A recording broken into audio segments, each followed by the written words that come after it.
Welcome back, everyone, for another episode of Trigger and Chaos Semi-Perfect. Today is a very special episode. Not only do I have my co-host M, as I'm your host Soul, we also have two very special co-hosts with us.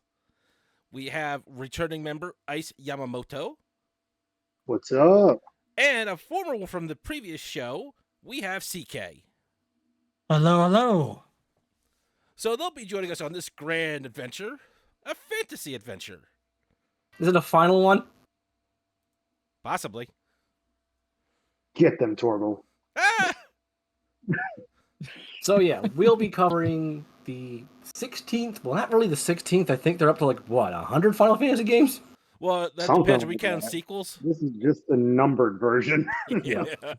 Yeah. But we'll be covering what is considered the 16th in the long-running franchise of games that everyone makes a joke of. It's not the final if it's not. Yeah, quick disclaimer, if anyone sounds off or anything like that, we kind of are, some of us are on their phones for this, others are having still technical issues with everything. Just please bear with us, people. We're trying. So, Yes, this will be different. Wednesday of next week, gentlemen. Okay. First of all, does anyone want to talk about the Game Awards or the lack of actual Game Awards? I say that would be good to go through. Okay. I still say screw the Game Awards because they don't ever really reflect the truth of gaming. I usually just watch it just as a curiosity. I really don't put much stake in it. Too many people I know put too much stake in it. Yeah, I don't really pay attention to it that This much. is the first time. This is the first time I actually signed up and participated in the Game Awards. The only time I did that was back when Ghost of Tsushima was in the running. I did it because I really liked Final Fantasy and Baldur's Gate, and I even enjoyed Hi-Fi Rush. And I was like, all right, this one actually has more games I enjoyed this year.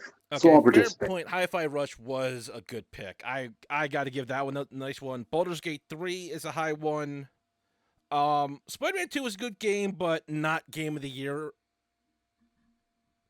Yeah, for me, Baldur's Gate would probably be Game of the Year for me. Sea of Stars is my game of the year. Yeah, For me, Indie won over everything else. But before Sea of Stars, it was 16. it was 16 for me as well until Baldur's Gate officially came out. And I played the first act and I had to restart the game because I messed up and missed a character entirely. Mm-hmm. Look, I can't play Baldur's Gate because there's no physical disc released for North America for PS5. And I don't have the space for the download on the PS5. And I don't PC game.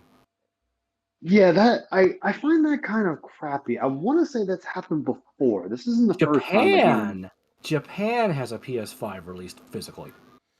Yeah, Yes, that's but really it's the stupid not thing. yet. I don't think it's understand that. I completely weird. agree. That's really dumb. Agreed. And from what I understand, Japan is generally more for downloads, whereas North America is more for physical releases. I wonder if America's now the test bed. I have no idea. I couldn't tell you. This is just beyond what I understand of anything. Yeah. Regardless, everyone here really likes Final Fantasy 16. It turned out to be a well-loved game. Oh, yes. It is. It was fantastic. It has some behind-the-scenes issues, which made it a PS5 exclusive for a while. But yeah. I don't like people who hold that against the game because them not realizing Sony actually helped make this game, so of course they would get exclusivity. Look, I just don't. I don't like when that happens when the company doesn't help. Like, hey, here's $1 million is on ours for a while. Okay. Look, I can understand Like, people not being happy about it. That's fine. Yes. But people tend to inflate their issues with things that are not involved with it, like the workers, the voice actors, and other things that are not involved in this decision. Yeah. Yeah.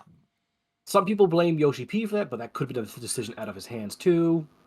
Just because That he's would be producer, out of his hands. just because he's producer does not mean he has infinite power over the game. It's And like he's not the president. No. it's like I say is that there's so many issues going on, and that there's the people working on the game, and there's people supporting the game, and there's people that are advertising, and there's so many segments that it's hard to see where the real issue is. A lot of times, in my opinion, as I've said, it's the real problem is between trying to make the game out on release and trying to make a decent game, and the two never really seem to line up that well. Yeah. Yes. And you can also go, this actually goes back to Final Fantasy XIV, surprisingly, where it was not released on the Xbox, and people were wondering why.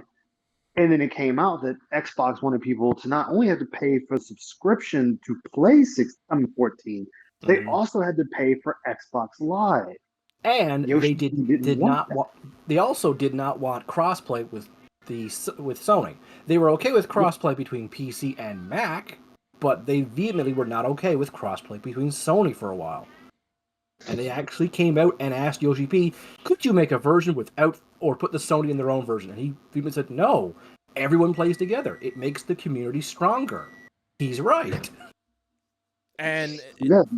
took from the release of 14 to about now that we're still finally starting to get the Xbox players are going to get on the servers. And I welcome them. Oh yeah, Yes.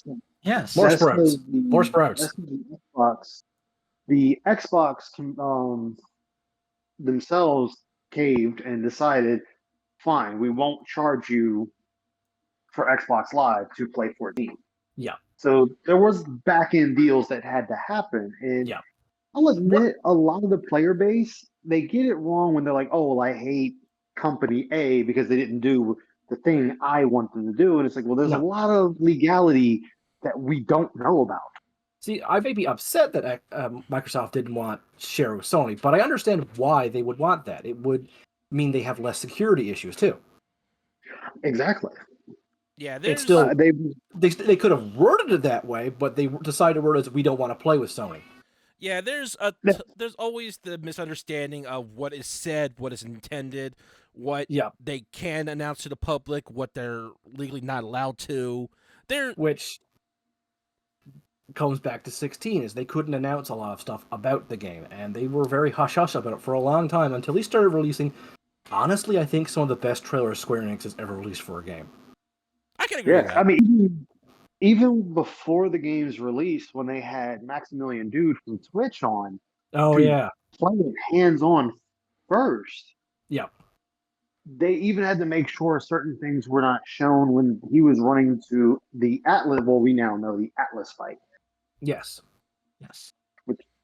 And they also had to do a lot of PR stuff about having a guy from Devil May Cry help make this game, which I remember when they said that upset a lot of people because, one, a lot of the traditional Final Fantasy players did not want that action, and two, a lot of Devil May Cry guys were upset that he left for an inferior company. And I'm like, honestly, I just don't like Devil May Cry, but it wasn't the gameplay I didn't like about Devil May Cry, so I was quite interested in letting this guy try something kind of new. And look, like we've always said on this channel, trying something new with anything is never a bad thing. Yes, it can lead to a bad game that you don't enjoy.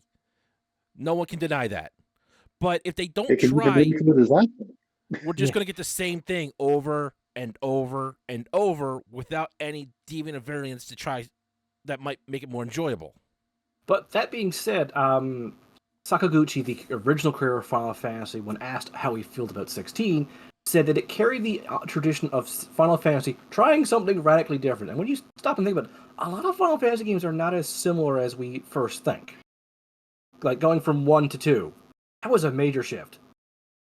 3 introduced changeable jobs. 4 tried to go back to 1, but they decided to have a much heavier emphasis on story, and that's one of the things that stuck. We can thank 4 for all the great stories we now have in Final Fantasy, because 1, 2, and 3 may have had stories, but I wouldn't call them amazing. The gameplay was the more focused, and they Yeah. still needed to get a lot of that venture capital, since Yeah. Final Fantasy is what brought Square at the time Yeah. from the brink of bankruptcy. Yeah. Now, the level of how much they were in debt at the time of Final Fantasy 1 is up for debate. People keep going back and forth on if it was going to be their final game or just one of their last hurrahs before they gave up.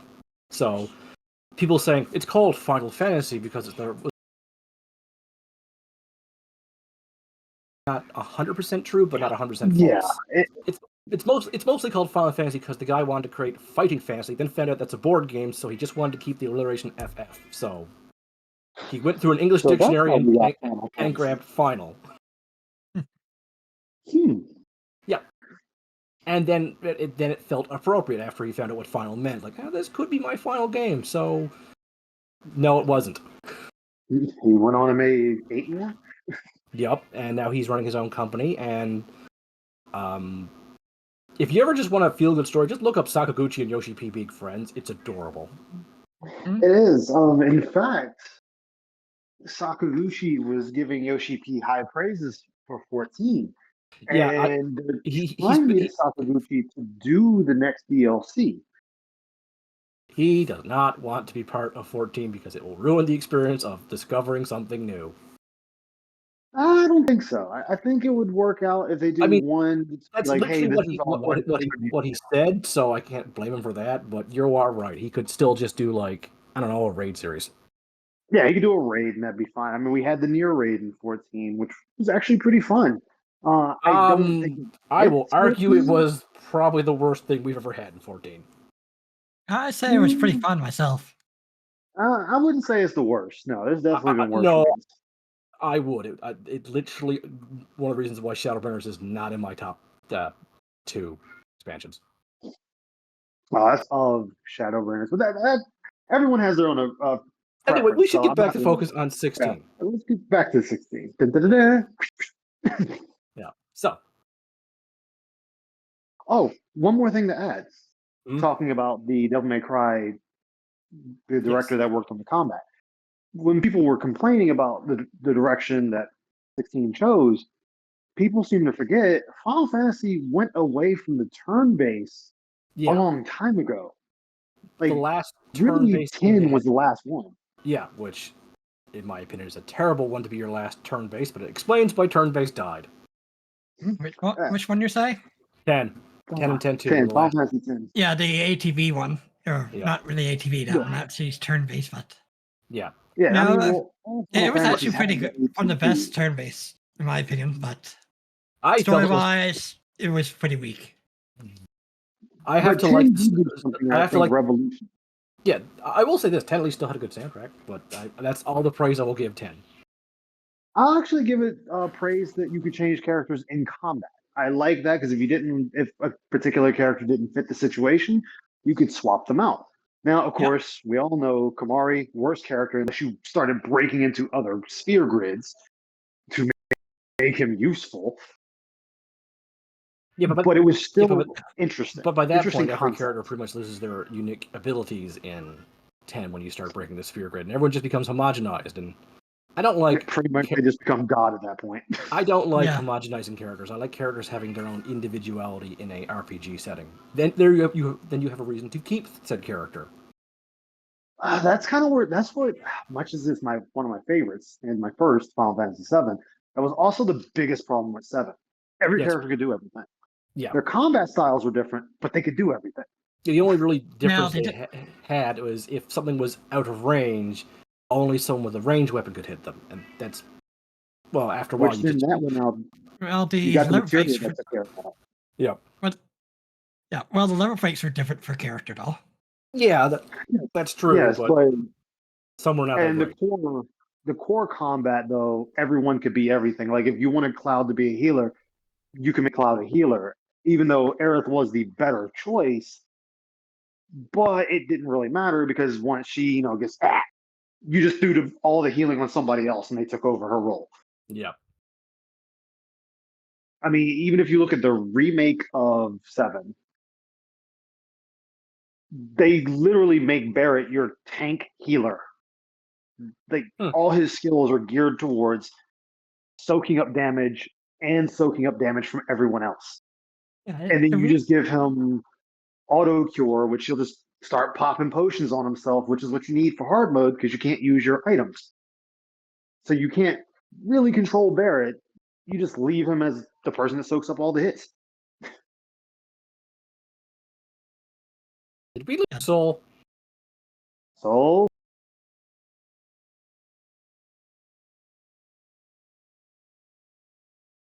now. Sorry about that. Slight problem with my microphone. We're continuing on. All right, so let's actually just get into the lore of 16. All right. First of all, like any good world building, what we need is the world. Take a look at the map. So I want some of the more artist rendering for the game because I like the art style. It is nice. Yes. So you can check out the game itself, but we're going to use a lot of the artist renditions. Some of the game models for a lot of characters didn't receive it, but I did like the art that they did for this. So I like how this map came with the pre-order. Mm-hmm. Yeah. I like physical items like that. It also kind of shows you the scale with some of the items in the world too, which I really like. Yes, you can see how massive these crystals are on map. Mm-hmm. So this. Okay, I'm gonna brain fart and everybody can yell at me. But anybody remember the name of the world now? Honestly, no. For once, I do not. I don't think it was really mentioned. They named the continent and a few of the islands, but the names did not stick with me for once, and that's very strange for Final Fantasy. I think it's because the characters really overshadowed everything. Yeah. Looking online, it says it's called Valistia. Valistia, thank you. Okay. Yeah, thank you. So, for what we do know of Valistia, it's almost just this. There doesn't appear to be much else to the world. At least not that they mentioned. I think they do mention there's some few islands off the area, but nothing major. Yes, because the plague, or Blight. the blight, or whatever, is basically eating up the entire world, and this seems to be the only landmass left. Mm-hmm. Everything else is small, obscure islands that don't really have much going for them. Yeah, can you see a lot of the dark place of the map is pretty much where the blight has already struck and has pretty much sapped magic for the land, pretty much killing it. Yeah, and not just magic, but it makes the soil much harder to work with. Mm-hmm. There's a lot less water. It's generally an encroaching doom, and everyone's being forced closer and closer to the center. And the major problem with that is that everyone is so reliant on magic. Yep. Yes, the bearers. Age of the bearers. Yep, that's pretty much what... In this world, there are two types of people. People and bearers. Bearers are able to naturally use magic without crystals, which are farmed from the mother crystals. And there are a lot less bearers than there are normal people, and the bearers are forced into servitude. Yep, we're pretty much back to going with slavery, people. Yeah. Yes, and unpopular opinion, I'm glad they did, because they gave you a gritty world. This world is not sunshines and rainbows. No, Indeed. That's... honestly, this feels like one of the more real gritty Final Fantasies. A lot of them have some fantasy elements that don't really make sense. But this one, people taking advantage of other people is something we've done our entire civilization. Yeah, So- I appreciate that they weren't trying to shy away from any of issues that a lot of other producers might find uncomfortable for their game. Now, they So- didn't go too depth in some places for a handful of reasons. One being time, one being... we don't need that much realism. No, but I felt this struck just the right amount for either or. Yes. I also like how they use the crystals to do minute tasks like lighting a cigarette or using it to create water or stuff like that. They would, hold the crystal up in their hand above a cup of water. Boom, you have something to drink.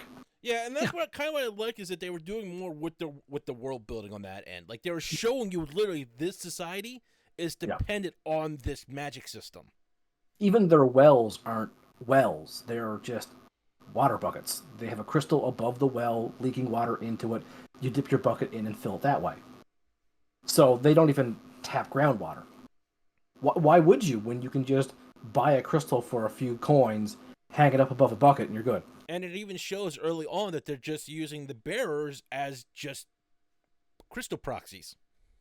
Crystals seem to be limited to one task. A bearer can do multiple tasks, but not as well as a crystal. So that seems to be, I don't have any water crystals. Well, I'll just go down and rent a bearer for a while to make fresh water, or I need some ice, so I'll just freeze my fish with an ice crystal or an ice bearer. And among that, there are the chosen few, which have the power of islands, or Yep. also known as summons for the Final Fantasy people. We're probably just going to keep referring to them as summons this entire time. Yeah, just to verify that, because Final Fantasy has called them summons for so long, so many times. We had this exact conversation in Final Fantasy 15. They're summons. We get it. You want to be unique every game, but I mean, we still do it for 14, and at 14 they're mostly called primals, and we still call them summons. yes. Yep. Primals, Guardian Forces, summons. Icons, Eidolons, Espers. They've gone through so many name changes. You just get to the point you're just like, I'm just gonna pick one. You know, It's what I was replaying The Messenger. It's one of my favorite jokes in The Messenger is you get something called the rope dart. And then the guy who gives it, don't mind calling it rope dart. Everyone's just going to call it grappling hook anyway. So, and in the game, it's called grappling hook after that. Because no one's going to call it rope dart. I mean, if it does the same job and everybody understands it, there's no real need to change it. No. So I can't really argue that point. Yep. Anyway, on to our next slide.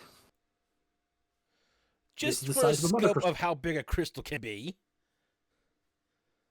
this is Yeah. a mother crystal.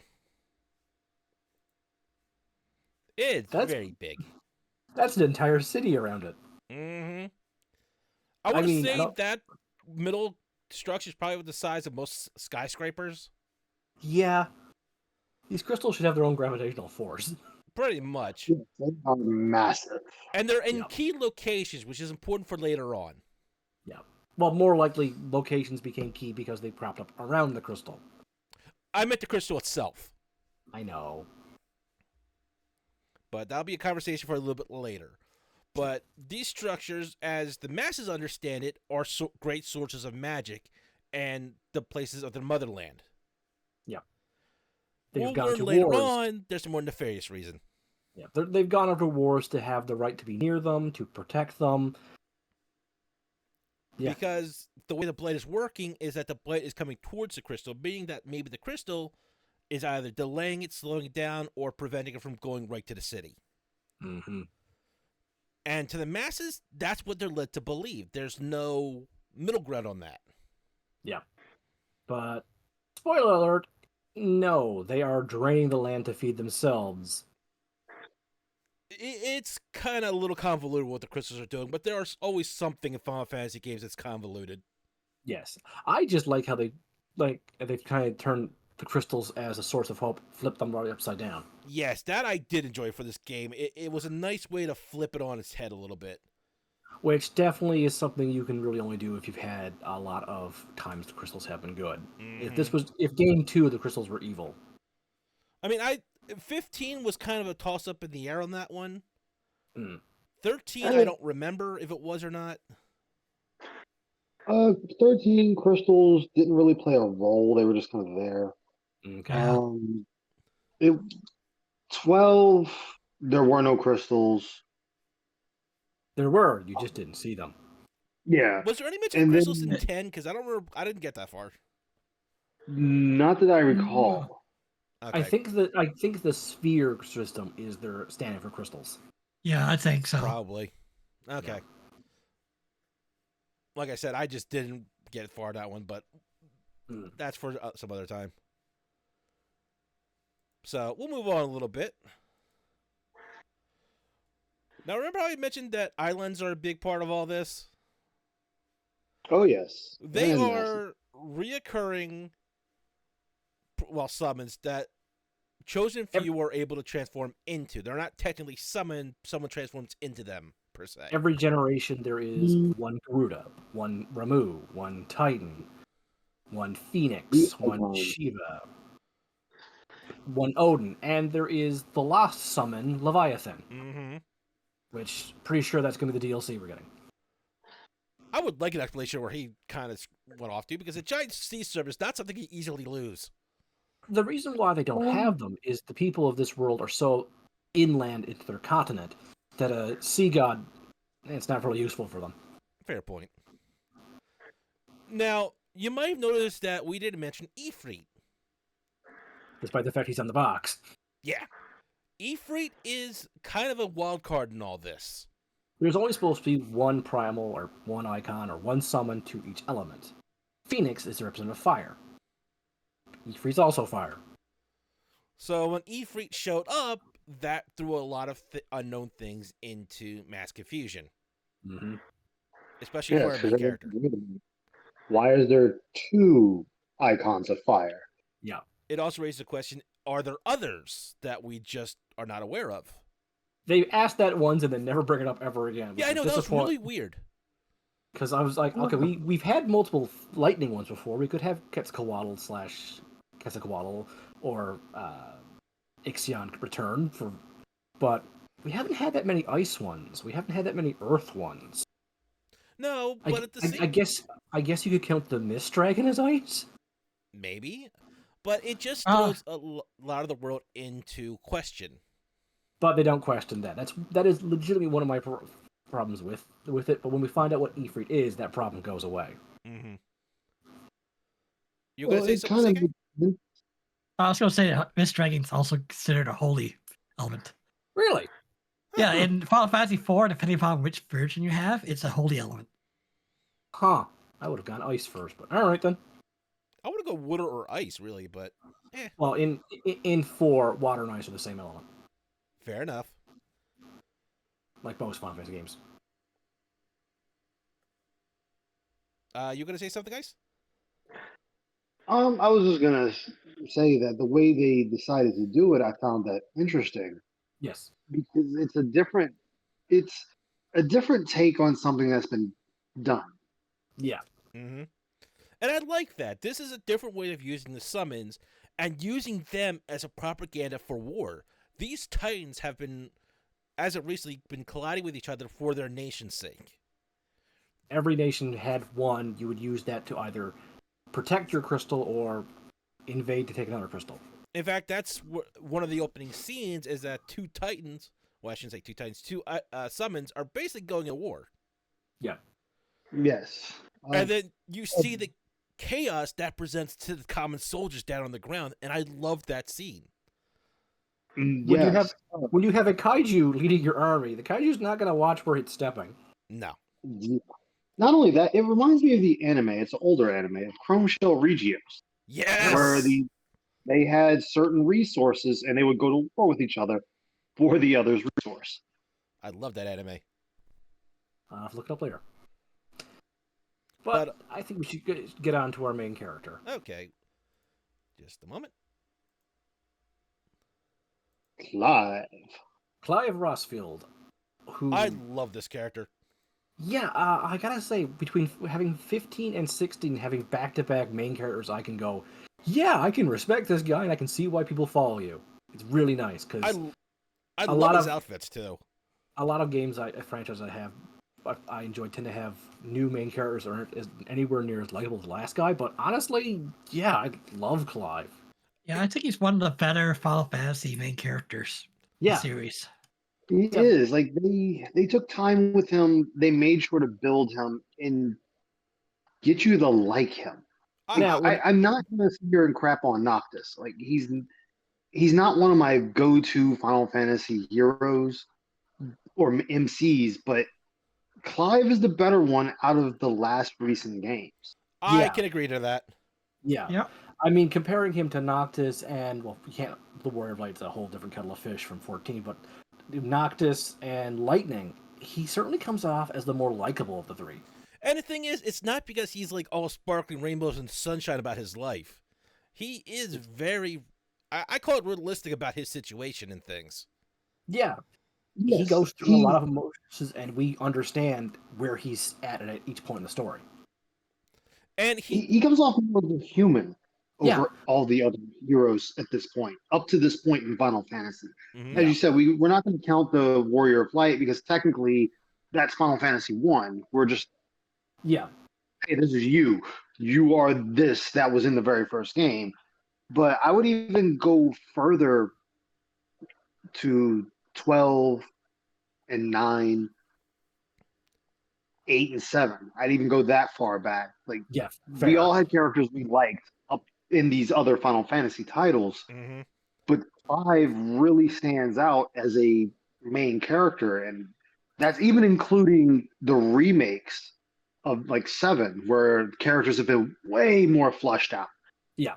I'd also like to bring this up, but Yes. they managed to make him a very reserved, emotionally character, but you can still feel the emotions from this character. Like, he's not one to express himself wholly, but when he does, it's a very emotional moment, and you feel that. Yeah, I chalked it up to his amazing actor. Mm-hmm. It was well His voice written, actor did a phenomenal job. and the actor. I heard that he had to keep it a secret that he was playing Clive Yeah, while it was being Ben- recorded. That practically killed the guy. Ben Starr is a huge Final Fantasy fan. That's the actor, and yeah, he nailed almost every scene. There's a lot of scenes where Clive is trying to sound tough, but you can hear him breaking underneath his own voice, and to pull that off is amazing.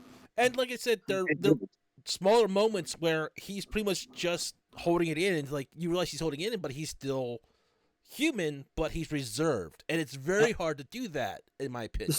The story gives time for Clive to breathe as well. Like, he doesn't have to be edgy all the time. There's lots of times where he has some jokes. He can be his real self with his closest friends. Like I said, that a lot of times that's with his family and Jill and Torgal, and the people that are constantly around him are the people that he opens up to the most. My favorite thing about this is, even in the gruffest situations, you can still stop and pet Torgal, and he goes from, "We'll kill you. Oh, who's a good boy? Who's a good boy, Torgal? You're a good boy, Torgal." Yeah. Torgal is All best right. boy. Right, time for He really vengeance. was really a human. Yeah, that's the best way to describe him, and that's what really draws you into him. I honestly think that if you can make your main protagonist human, it only adds to your story. Yep. And Yes. 16 is his story. It's not like some Final Fantasy games where the main character is here and there's a story around them. No, this is his story. He does drive the plot many times. Yes. He gets caught up in other people's stories as well, because that's just humanity. Sometimes you get dragged along by someone, but it quickly falls back to Clive's decisions, Clive's motivations. And that's the other And thing. you see him grow. You see him grow with the companions he meets along the way. Mm-hmm. And you can understand why these companions look up to him.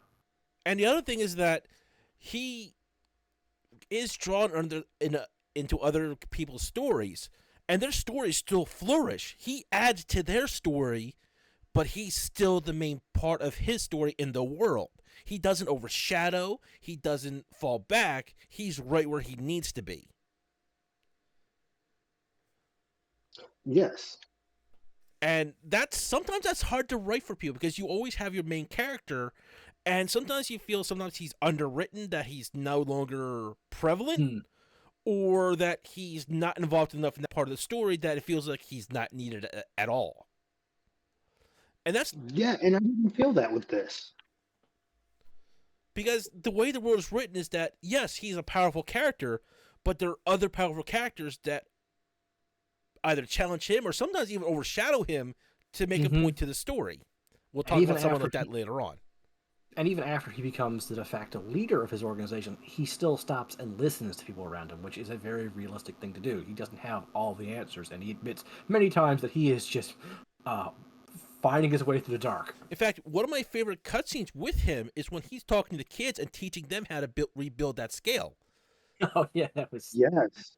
one of my And favorite how scenes. patient he was.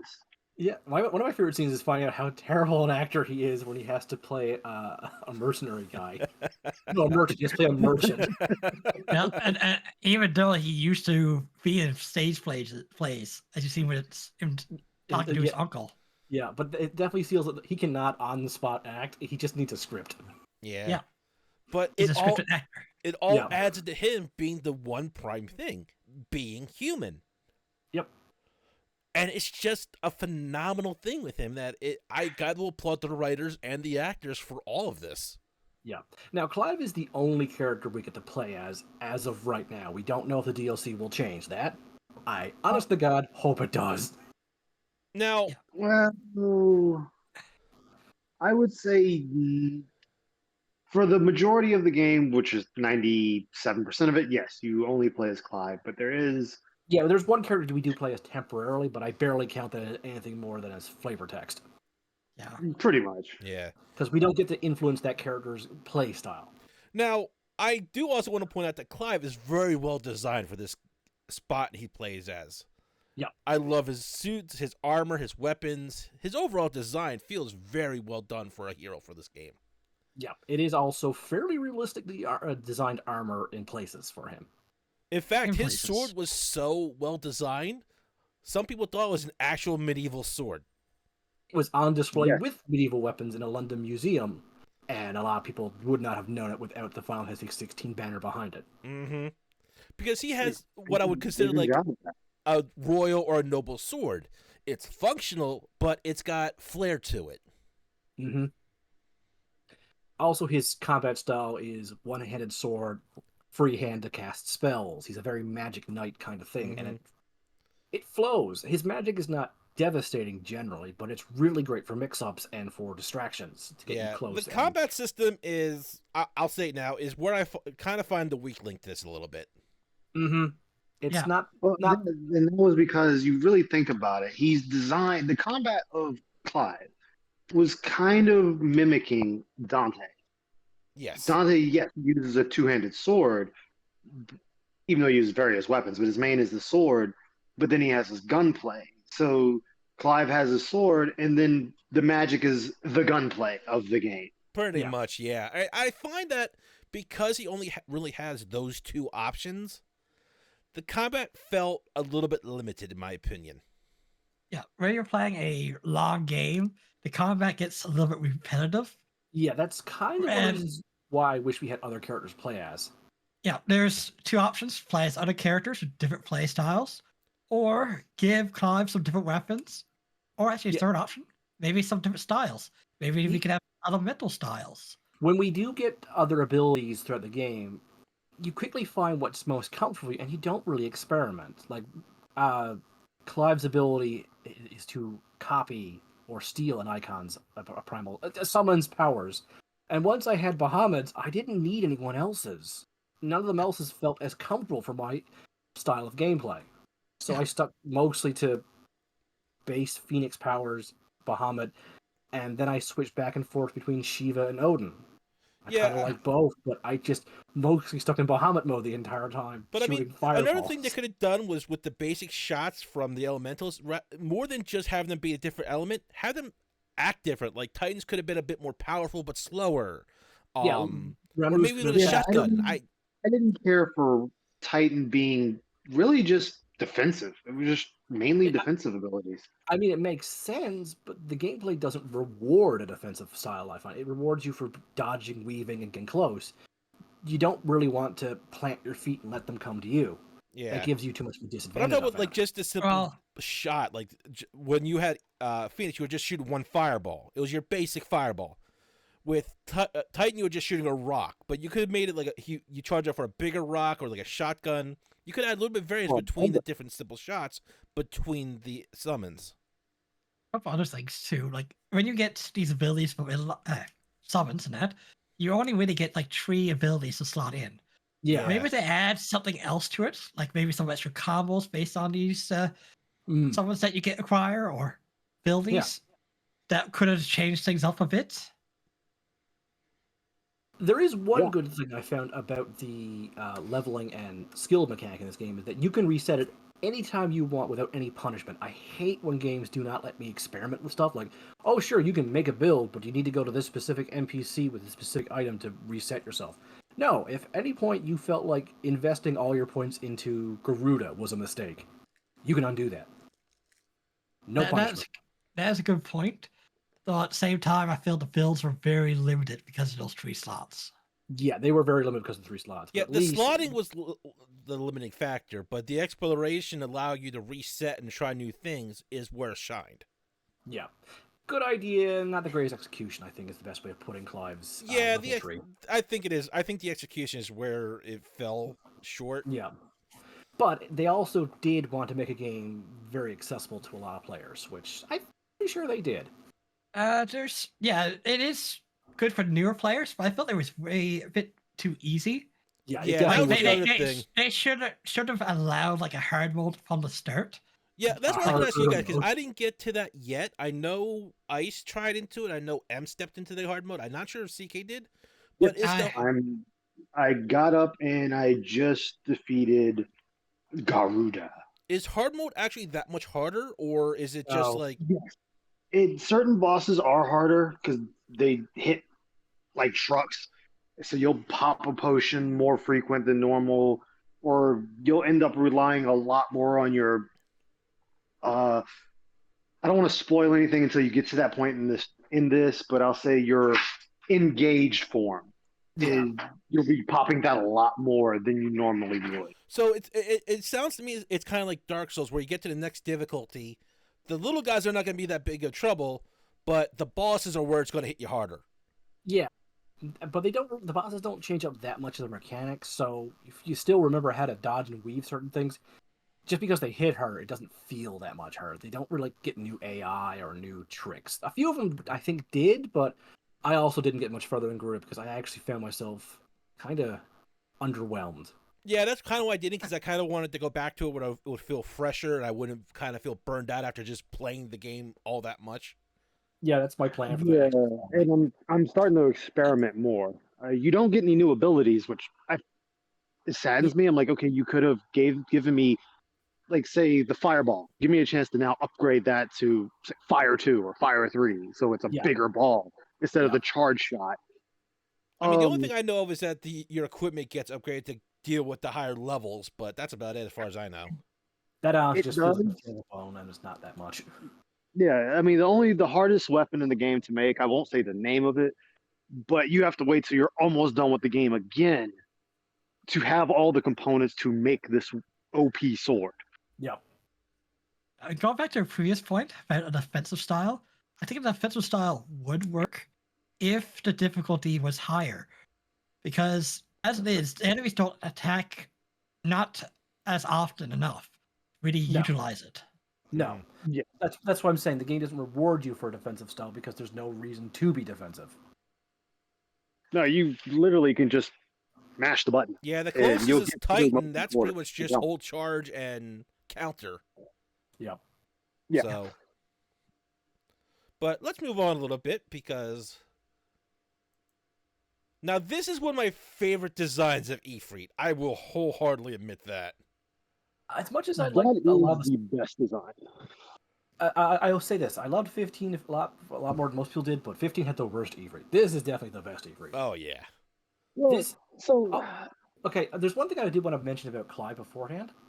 When Clive was announced, the internet got really upset because of his name. Was not very fantasy sounding. How many people do you know named Clive? That's my point. I have met more people named Cloud born before Final Fantasy VII was released than I have met people named Clive. Really, I never met either. I've met a few clouds. Yeah. Yeah. Now Cloud's a pretty common last name. I'll say that much. I'll just admit I never met someone with the name Cloud at all. Not even Mick Cloud. So But yeah, people were upset because Clive didn't sound fantasy. But you have to remember that this game was originally made by Japanese people, and Clive sounded very fantasy to them. I thought it worked fine. so Especially did since I. I it's a short, actually liked it. It's, it's a short name, so it's easy to say in that, and Yep. it just flows Well, along. that's the thing. I This just- game doesn't do like other Final Fantasies where these names are off the wall. No. This game had like regular names for all of their characters. There's a few fantasy sounding names because they have different nations with different naming schemes, and they actually do achieve this. Like, one character we'll meet later is named Kupka. That's not a very common name, but for Yeah. where that's from, that could just be like as common as Joe. yeah. Yeah. The other thing You is like, wanna- his last You name. just yell, you just poke your head at the window, hey, Kupka, and then half the street goes, what? No, the bald one. What? And then you also got his last name. What was it? Rosenfield or Rostfield. Rossfield? Rossfield. Thank you. So Which did that's feel fantasy. yeah. So I think overall it fit very fine. But I yeah, had no issues with it. We get Well, Ifrit. A lot of people say he looks like a dog, but I think he looks more like a bear to me. He looks like a Rottweiler to me, and that's kind of where I was going with it. He looks like a bear to me when he growls. The other big issue people had with 16, and unfortunately, it's the times of the world we live in today was, oh, we're playing another boring generic white guy. I mean, And yeah, that's Well, the argument for that is like this is supposed to be kind of like a medieval European area. yeah. yes, and people try to say, well, it's fantasy. You could do this, this, and this, and it's like, yes, it is a fantasy game, but they are still having it like this is what you see Well, more in the my argument world. is that if you in could this do whatever you world. want in a fantasy world, why are you so bitchy about the name Clive? Look, Yes. this game was always going to have problems with that mindset, and that like again, I have to point out that to the Japanese players, it's still a fantasy to play as a European. It's not something they see very often. Eh. Yeah. And Context I think it's just a very minority group there. I haven't really seen it come up very often, at least not lately anyway. no, it did come up, but it quickly got overshadowed by the why is his name Clive? Yeah, and it was funny because they did ask Yoshi P. Yeah, they asked Yoshi P. why was this his action, his course, and it's because this is what you would see. So this is what the game is also going to be based around. Mm-hmm. And it just feels like what really creates a lot of problems with this is the audience itself sometimes. Yeah, there's a such thing as a toxic audience, and I do feel in the last few years that we've been getting more and more toxic audiences. Yeah, and it Just remember all the death threats poor CE Project Red had for being slow with Cyberpunk. Yeah, yeah, and now it's starting to bleed into with the ending of Spider-Man 2. It just feels ridiculous. Yeah, that's because it is. People want to influence something, so it doesn't matter how. Yeah. And my personal opinion is, if you really want to say make a change or do something different, and we hear it all the time, is maybe try to get some people together and come up with your own thing. Nobody's saying it's going to work, but it's the fact No. you try. yeah. There's nothing wrong with wanting representation in media, but do not jump down someone's throat when their idea of representation is not the same as yours. Exactly. Now, let's get back on topic because the summons are, like I said, pretty much like as M put it, huge kaiju weapons at most points. Yeah, the people who have the summon can become this monster. That's their innate ability. Now, they don't always have complete control. Their own emotional state does affect the monster form. But with some practice and experience, you can learn to pretty much control it. Yeah. The game gives a mystery of who could Ifrit be, but I'm pretty sure every player could immediately go, it's Clive. Yeah. Now, Clive not knowing that makes sense. One part, he's in fucking denial. Mhm. And that is very powerful. The other part is there's more behind the scenes going on than he realizes. But yeah, you get to play as both Clive, and at several points play as Ifrit, and oh my god, playing as Ifrit is so much fun. I know. I love what they did with this. It was such an amazing experience to do that, and I hope this opens up the door for maybe future installments of doing something similar. I'd be down for that. Like, it's been so many times in Final Fantasy games where you summon the summon, it does a spell or sticks around for a little bit, and then it kind of offs off. Yeah. It's just Fire 1 with more steps. Yeah. And this game is more of a core pillar to the game, really. It changes up the gameplay, it adds some variety to it, and it's really fun to look at. Like the battles are just amazing spectacles. And Yeah, I will say this because the music uh, for these fight scenes is phenomenal. This is Soken at one of his greatest examples. I love the Titan boss fight where you're charging at Titan. I just have one to Yes. say though, because I had played Sonic Frontier, I was replaying Sonic Frontiers before I played 16. The Sonic Frontiers boss music also incredibly works with this too. Yeah. So does the Metal Gear Solid the Metal Gear Rising soundtrack fit. Anybody Yeah, that has played Ashura, Oh yeah, Asher's soundtrack works for it too, and some of its gameplay is kind of similar, mm-hmm. but they do more than just make the summons a button masher or QTE. You still have to dodge and weave, and you can lose some of these fights if you're Oh yeah. not being smart. But the powers and abilities, like, they space it out just enough that it's fun. Yeah. But you don't miss it too much to that degree. A lot of people's highlight of the game is the Ifrit versus Titan fight, but for me, I actually kind of prefer the Ifrit versus Bahamut fight. What I read from polls and that, most people agree that the Bahamut fight's better than the Titan. But myself, I prefer Titan. Fair enough. I'm for Titan myself. Look, it was the Titan fight that made me go, okay, I like this song Soken, but I'm gonna turn on Fire in the Flames for Sonic Frontiers, and oh yeah, this fits much better. I'm the opposite way, but then again, yeah. But we can agree that yeah, regardless of what beast you think Ifrit looks like, I still say bear because the way he also stands on hind legs, just such a good thing. And Ifrit's design also upgrades throughout the game, and I love that. Mm-hmm. Yes. Especially after a few things with Phoenix and that final form unlocks. Oh yeah. Yeah, let's not get ahead of ourselves. Let's not get ahead of ourselves. You guys go check that out later. I didn't want to spoil that image. Yeah. Now then, we should talk about the next most important character. Hi, Joshua. This Joshua. This is the 3% that we mentioned earlier, where you can play as another character. Yep. You play very briefly as Joshua, Clive's younger brother and the dominant of Phoenix. So while Clive is the older brother, Joshua is the next in line to rule the kingdom. So Clive is his protector. Mm-hmm. And their relationship is very cute. Joshua is a very sickly young boy, and he wants to be like his stronger big brother, but his big brother wants to be like Joshua, to be the protector and the leader. So they do have some animosity, but you never really see it more than once or twice when they're kids. Mostly you just see Joshua looking up to Clive, and Clive doing his absolute best to be a good big brother. As part of the quarters, Joshua has Ilda's can't be cured slot B. Yep. He has generic Eichhoff blood disease. Yeah, does anybody ever actually mention what he actually has?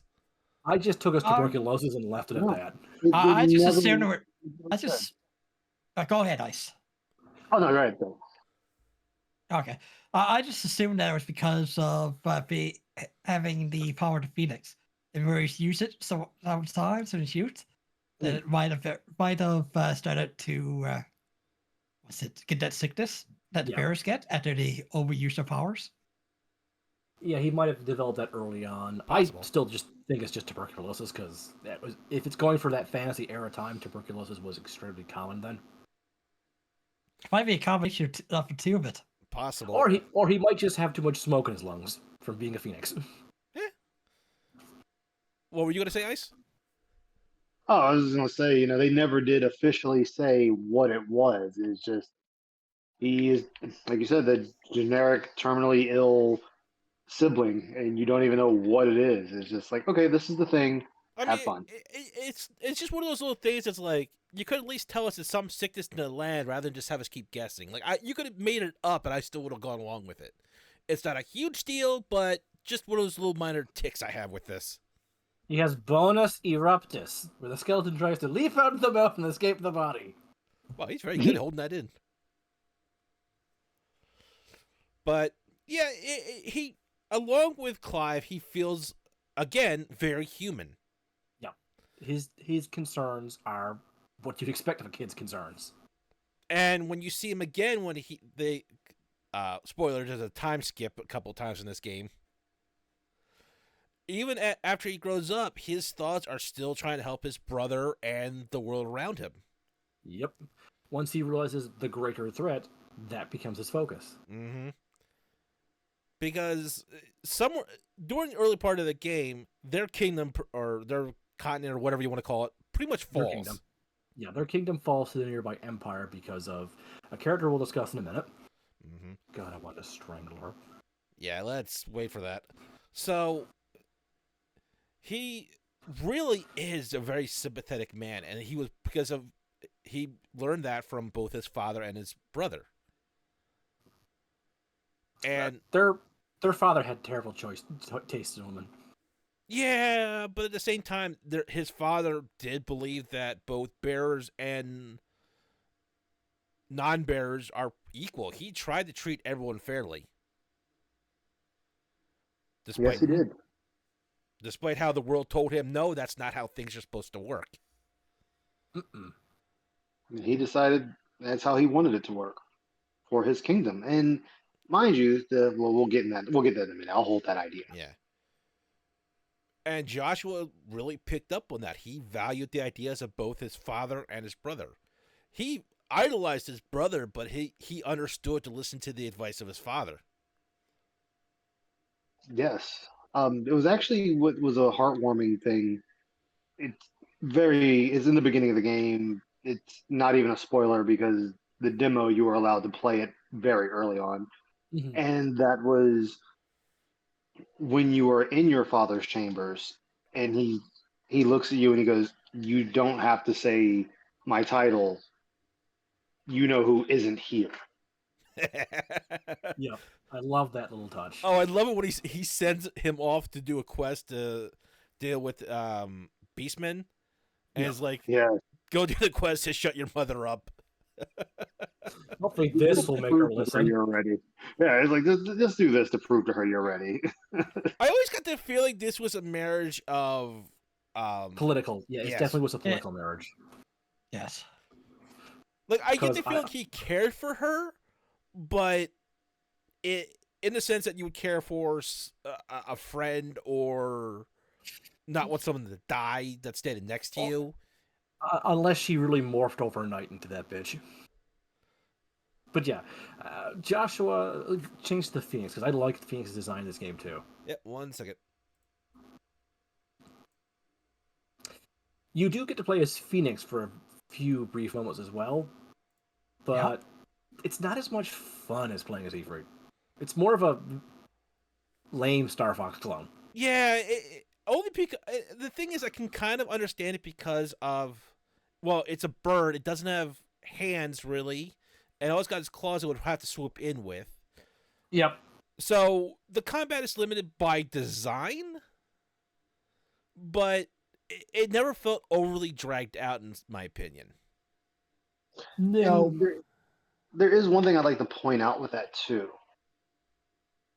and that is this is their first attempt at something like this. Like, if you really want to be honest, they brought in an outsider to help with this endeavor. And I would say for what they've done, it worked out. Not saying it's the best, mind you. Oh no. No.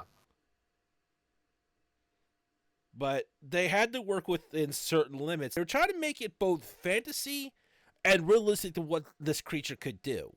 You're not expecting Phoenix to fly up and start pummeling the guy like he's a boxer or anything like that. That's not going to happen. Yeah.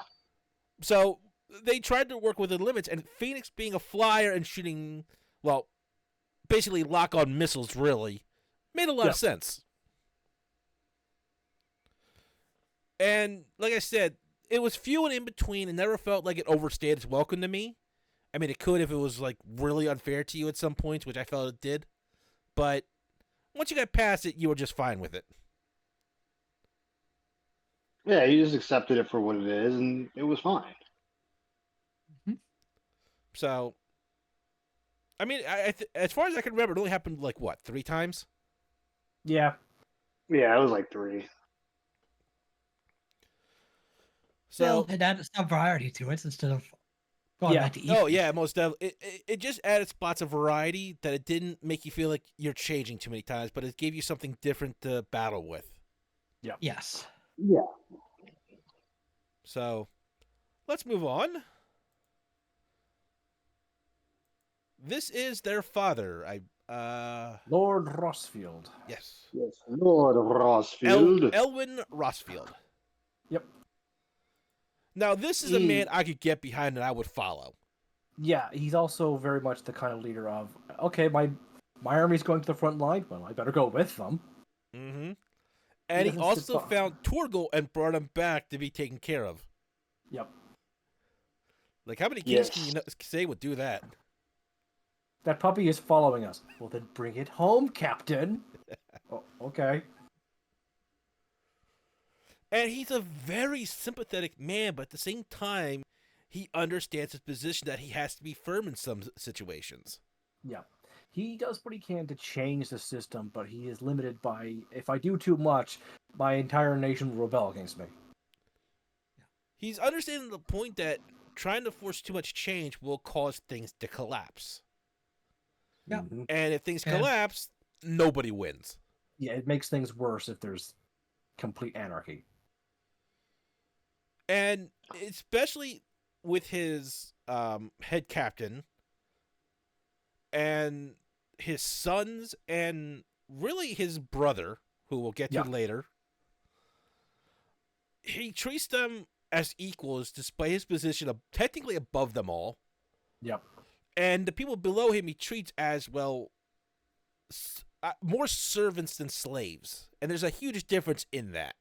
There is. I get the impression that, everyone eats together in his castle. Yeah. Yes. Mm-hmm. Maybe not a round table, but we all eat together. We all eat the same thing. Yeah, because I won't mix around. There's even a well-treated slave, I still feel is worse than a servant in most cases. Yes. I Yeah. mean, And I don't want to s- dance around that issue, because this game also didn't dance around that issue. a servant can leave anytime they want.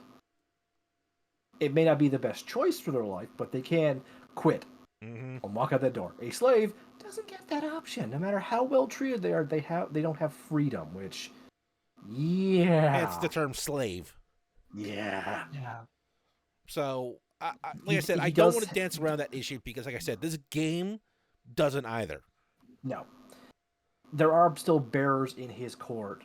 They are still treated better than the bearers outside, but no, they are still expected to die for their magic. Mm-hmm. Yep. And a great scene of that one was at the start of the game, where Clive just simply picks up a fallen fruit and puts it back in the basket of the bearer. The bearer's owner gets upset at the bearer, but Clive's just like, no, it was my fault technically. And I think it was a cook, if I remember right. Yes, I believe it was the cook. Yes. It was a cook. Was It just was the trying cook. to shoo away the unsightly slave bearer and apologize to the prince. Yeah. So you still clearly see the class system in play, but I get the feeling anywhere else that bear would have been Beaten to death? at least. Yeah. Definitely Maybe in... not beaten to death, but they weren't eaten that night. Yeah, they... Yeah, But, there would have been harsh consequences.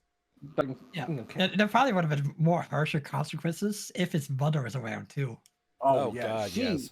Incredibly We'll get to her in a well, minute, please. Let's just Yeah. bide our time Their on father, their father also does have a few post-mortem quests for their son, and it's a really good quest, and I adore the two going to his headstone. that. Mm-hmm.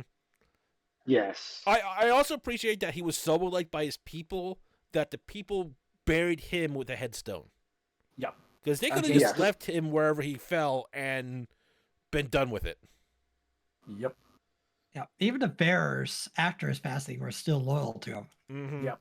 Because a lot Any of of- them help Clive because of the respect they have for his father. There's one bearer who still insists on only serving his father and is waiting for the day he can go back to working for the court. Mm-hmm. It's a heartbreaking story of a man losing himself and the respect he had for one person, which we don't see anything that doesn't picture their father as someone you should respect. Now, like I said, that's not to say that is he perfect? No, but No. he's a man in a situation that he's trying to make the best of. And I think Yep. that's something, once again, very human. It's like, I think he's putting a little bit too much pressure on Joshua because Joshua is the Phoenix. Yeah. But He's a...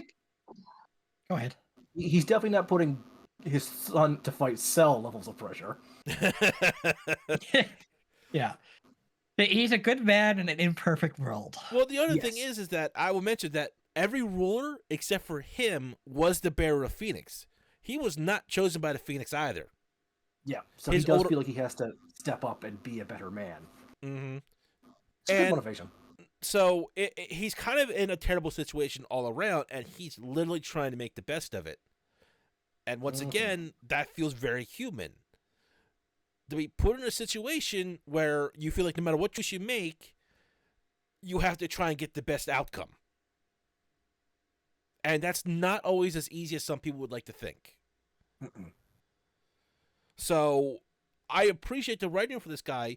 I would have liked to have seen a little bit more of him in some of the moments where everything, well, except for when his death came around, didn't go as planned.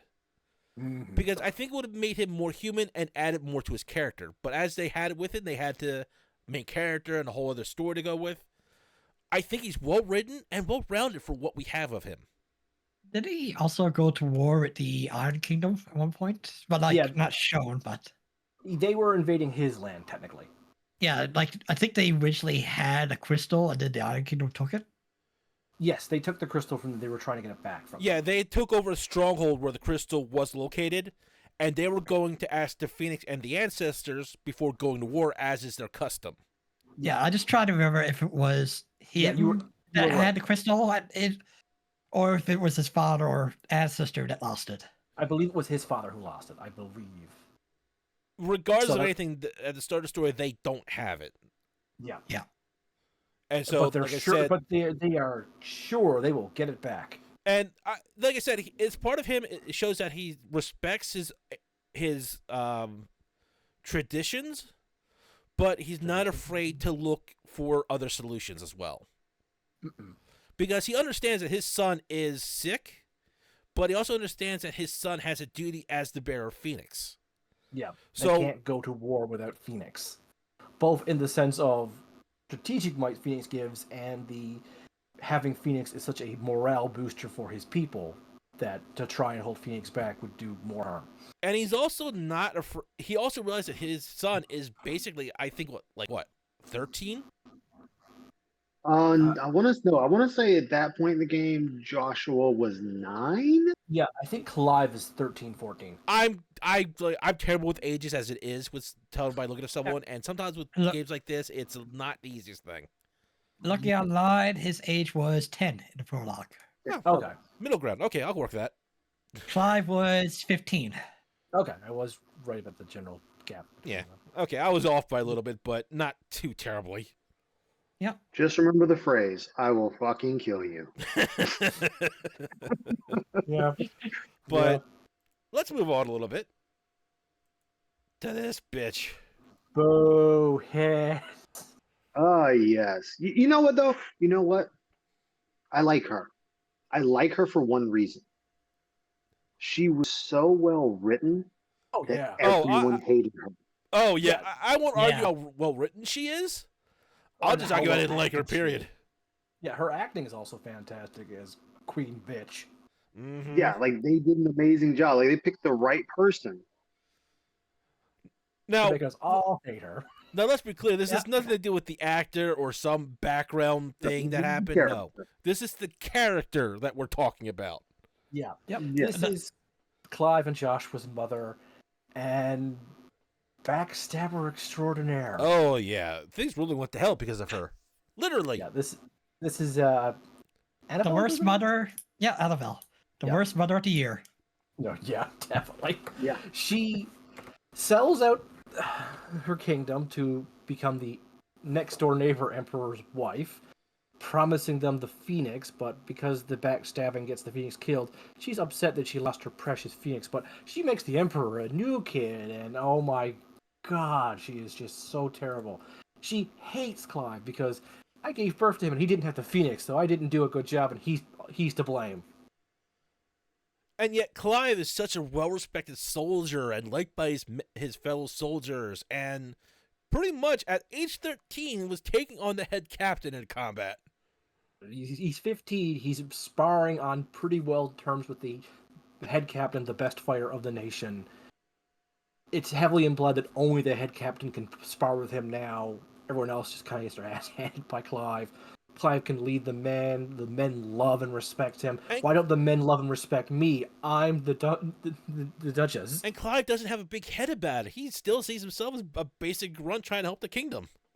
The scene that sold me that I hated her is that when Joshua speaks to Clive, she does not want Joshua to associate with Clive. Oh Because he is god, not it's like lady, they're brothers. Get over yourself. We don't speak to his kind. Is basically she doesn't say it, but the way her character crumps at it is what she is trying to say out loud. But Like, she can't because that's my son. I can't. She is quite literally the solar opposite of her husband. Yeah, they are. If it's had to be a political marriage, That's what feel I'm saying, because I so- just can't see any sort of feelings between the two. no. Especially at that scene where they're talking about taking Joshua to the Yeah, you reason why she doesn't want Joshua going to that is not because she wants to protect Joshua as a overprotecting mother. It's because she wanted to use him as a bargaining chip to the Empire. Yeah, pretty much. Like, I get the feeling she did genuinely care for Joshua, but that Not in the true mothery way. no, it feels like more she cared for the feelings of having a political key, and Or Joshua was just a doll for her to dress up. yeah, one of the two. It never felt like she actually cared about the son, more of the fact that you are a child of mine, Mm-hmm. or you are a political tool. It never felt like a true motherhood to me. No. I mean, her next kid, the one she has with the Emperor, she literally almost infantilizes that child at all times. Oh God. It is I'm honest. I creepy. think the only reason that Joshua came out as well as he did is because of the father and Clive. Yeah. Otherwise, I have no idea what she would have done to Joshua. Mm-hmm. If she was left alone with Joshua the entire time, that boy would have been messed up. I think part of it was also because Joshua was sick. He couldn't be as much with her as she wanted. Yeah, he probably spent a lot more time with doctors and whatnot. Yeah. But from the Because sounds of it, we're also decent human beings. Because I only imagine that the type of backstabbing person Josh would have been with if she had her say with him. Or how little personality Josh would have as brainwashed into a doll as the third kid she has. Yeah. Because Clive and his mother have a very interesting relationship near the end of the game. Clive, for his part, was way more respectful to her than I think he should have been. Yeah, Yeah. honestly, spoiler alert, she commits suicide, and I felt that was too good for her. I wanted to stab her. I wanted Clive to run her through the sword. Well, that's what I meant why I wanted to stab her. Or at least Levitate. light her That on would've been fire, great. watch her burn. Yeah. Yeah. Now just picture her running back and forth, lit on fire, burning to death. Try to put her out, she grabs like a thing of gasoline. Actually, now I'm just picturing Phoenix and Ifrit tossing her back and forth as a paddle ball. Batman! But remember, they still had respect for their mother. Oh yeah, they still love their mother. They're better people than I am, is what I'm saying. Yeah, basically. Oh, it's definitely better because when I was playing it, I was just like, "Yo, Clive, run this bitch through. Just run her through. Be done Look, with it." Hand Nobody would Ifrit, convict you. hand Ifrit and Phoenix a large Batman and just go to town with her. But Like she feels the most Game of Thronesian character in this. yeah, Yes, she does. she's a very well example of the problem with the class system in this world. Mm-hmm. Because she really enforces the bearer system. In fact, because she was the Duchess of this nation, when she becomes Empress, she still is technically in charge of the nation. She does incredibly stricter rules on bearers, and in fact makes her own unique bastardization of the royal shields of Rosaria, the Black Shields, and have them hunt down bearers for this fucking sport of it, seems like. Oh, and not to mention, she pretty much put Clive, her oldest son, as a bearer to work in her army. Yep, basically a slave mercenary. So yeah, bitch. Well, it does make sense because that way she knows where the failure is in the Yeah. family. Yeah, Yep. The failure, the one who saves the world. yeah. Go Yeah, I figure. think I think she did it more or less to get revenge against him.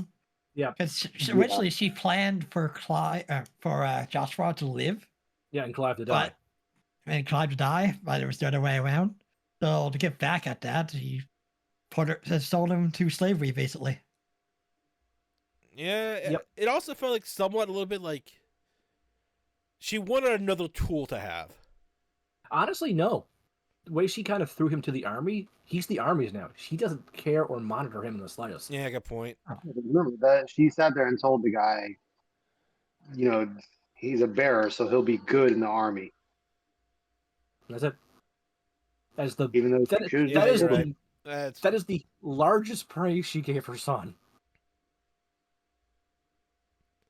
But let's move on to something more cheerful because Hooray! we keep going on this tangent. We'll be spewing curses until we're dead. This is Jill. I Nice like job. Jill. Jill, and not Jill Valentine. Although kind of cut from the same cloth, they're both epic female characters. Exactly. And Jill she Warwick, I very think well is how you on pronounce it. that. Don't ask me to pronounce her last name. Yeah, don't ask. I'm just saying just for the sake of it. So, as usual, if I mispronounce something, I do apologize. But yeah, Jill is your main companion through most of the game. She is the dominant of Shiva. Yep. She's also pretty damn Dominant. good at rapier. She Which is. is I believe she's also a noble from another kingdom. Yes. Basically, what happened is Clive's father beat her nation in combat and brought her back as a political shield. It was always heavily implied, though, he was going to marry her to Clive, and they actually have chemistry together, so it ended up working out in the long run as a way of honoring the defeated nation. Another traditional kind of And political she was actually treated very well. Oh yeah, she had the run of the castle. She could go where she wanted. She mostly took care of Torgal. There's many scenes of child her with puppy Torgal. And she pretty much had Josh as like a little brother, and he saw her as a big sister. Mhm. I mean, I'm pretty sure he was trying to help her and Clive get together. Yep. Their mom let her talk to Joshua more than she let Clive talk to Joshua. So that's even their mom had some respect for her. I'm going to go out there, and I think she was trying to get her and Joshua together to kind of give Joshua more political power. Definitely as a backup plan if her plan for the Empire fell through. Yeah. Because honestly, she just felt like that big of a bitch. So I would not put that past her. Or she might have just done it because she didn't want Clive happy. That works too. And she uses a rapier. Yeah. At a very Very well well combat. Yep. Because after Clive's kingdom fell, she was taken away and used as a weapon. By the Iron Kingdom that took the Rossfield crystal. Yeah. And it's implied She gets her revenge. yeah, let me put it this way. This is approaching some berserk levels of uncomfortableness on that one. No, you have to tell it truthfully. The American version, she hints at possible raping.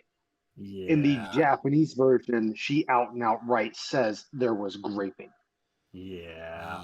Like I said, So reaching levels was of she- berserk levels of uncomfortableness.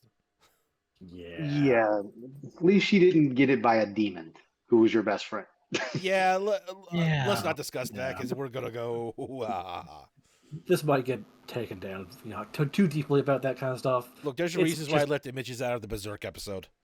There's just some uncomfortableness. She does suffer from trauma for it, and she does get revenge on people for it, but it's pretty clear that, it didn't fix her problems, which good. I'm sick and tired of stories being like, and she killed the person who did it, and all badness went away. in No, her but at the life. same time, I'm kind of glad she managed to kill him. Oh, yeah, no, that yeah. guy did not deserve Like, life. it didn't fix the problem, but I feel it's like putting some salve on it. Yeah, it didn't fix the problem. It just prevented the problem from happening to somebody else. Yeah. Well, and that was the thing. This is the thing, like with this and writing my own story of revenge. You find out getting your revenge doesn't solve anything. Yeah, you just close much. one little hole out of you put a band-aid on a big gaping hole that'll never be filled. Mhm. And I like that because they kept that even after she got her revenge. It still didn't fix her. But No. the thing about it, and once again, what made her human was her interaction with everyone else, the people that were supporting her, the people that were kind to her, the people that she cared for, Clive, Joshua, This it also doubled down on her desire to keep saving people. Mm-hmm. Yes. Yeah. Because there's this whole scene about when she was infiltrating the castle. She talked to the handmaidens. The ones who were nice to her. She made sure that escape, get out now. Yeah, we're gonna pretty much blow this castle up. You want to get the hell out? Okay. Like the only way she could have made that more obvious is she came in as Shiva. That would have been a nice time, or an ice time. But yeah, it's. But Jill also really helped ground Clive. She is his romantic interest. One of the things the game does is the whole everyone else can see it and those two don't really express it. But It's one of the things where I said, Clive has some problems emoting sometimes. yes, A lot of that is also at when times. he's trying to be happy for himself. Yeah, And That that would be- really shows up whenever it comes with Jill. yeah. He's more happy for her than he is for himself. And at times it seems like she's more happy for him than she is for herself. Mm-hmm. One of the last quests you can do in the game is to make her a flower crown because that's something that she wanted to do as a kid. And it's just Clive kept his promise to her in childhood. Is the kind of man he is. And they eventually do kind of become a couple, per se. I would not have made out on the beach like that, but I don't want sand up my butt. Well, situation as it is, I'll give it to him. Could have gone further in life. Well, the whole will they, won't they, and it was a finally they did. Yes. I mean, Which- it's a stereotypical thing in even anime, so I'll say they kind of took the anime-ish route. Yeah. Of At least they became a they did, which other Final Fantasy games won't even do that. And Yeah. the thing Yeah. also is like, okay, so they did it. It didn't just suddenly make them magically a couple that were perfect with each other. No. Again, No. very human. That just because they are a couple doesn't mean that everything changes. Let's go on and see this design of Shiva, which is again 16 knocks it apart for a lot of the summon designs because I think this is my favorite Shiva. It's for one thing not overly sexualized because most Shivas are. I Which- will say this one, I like the dress design. Yeah. It's very flowy, very regal looking, but Yeah. it doesn't feel impractical that she can move around and still fight. Mostly because she's flying. Yeah. I would say she's aerial based, Yeah. so it kind of changes where her outfit really didn't matter at that point because Yeah. like, But it also felt like she's she wasn't just flying like Phoenix with wings. It felt like she was skating in the air. yes, Like she felt like a figure skater that just never decided to get back on the ground. Which And because Shiva is almost always more humanoid, you can still see Jill in her, which Mhm. makes me think every previous Shiva did that too. which I could really understand that. It kind of adds a different flair to Shiva too, Mm-hmm. because Aoife is a phoenix bird. Efrix is the Phoenix Bird. Okay. Oh, wouldn't be a podcast unless Soul just spoke without thinking. I think. Ice, did you know I think?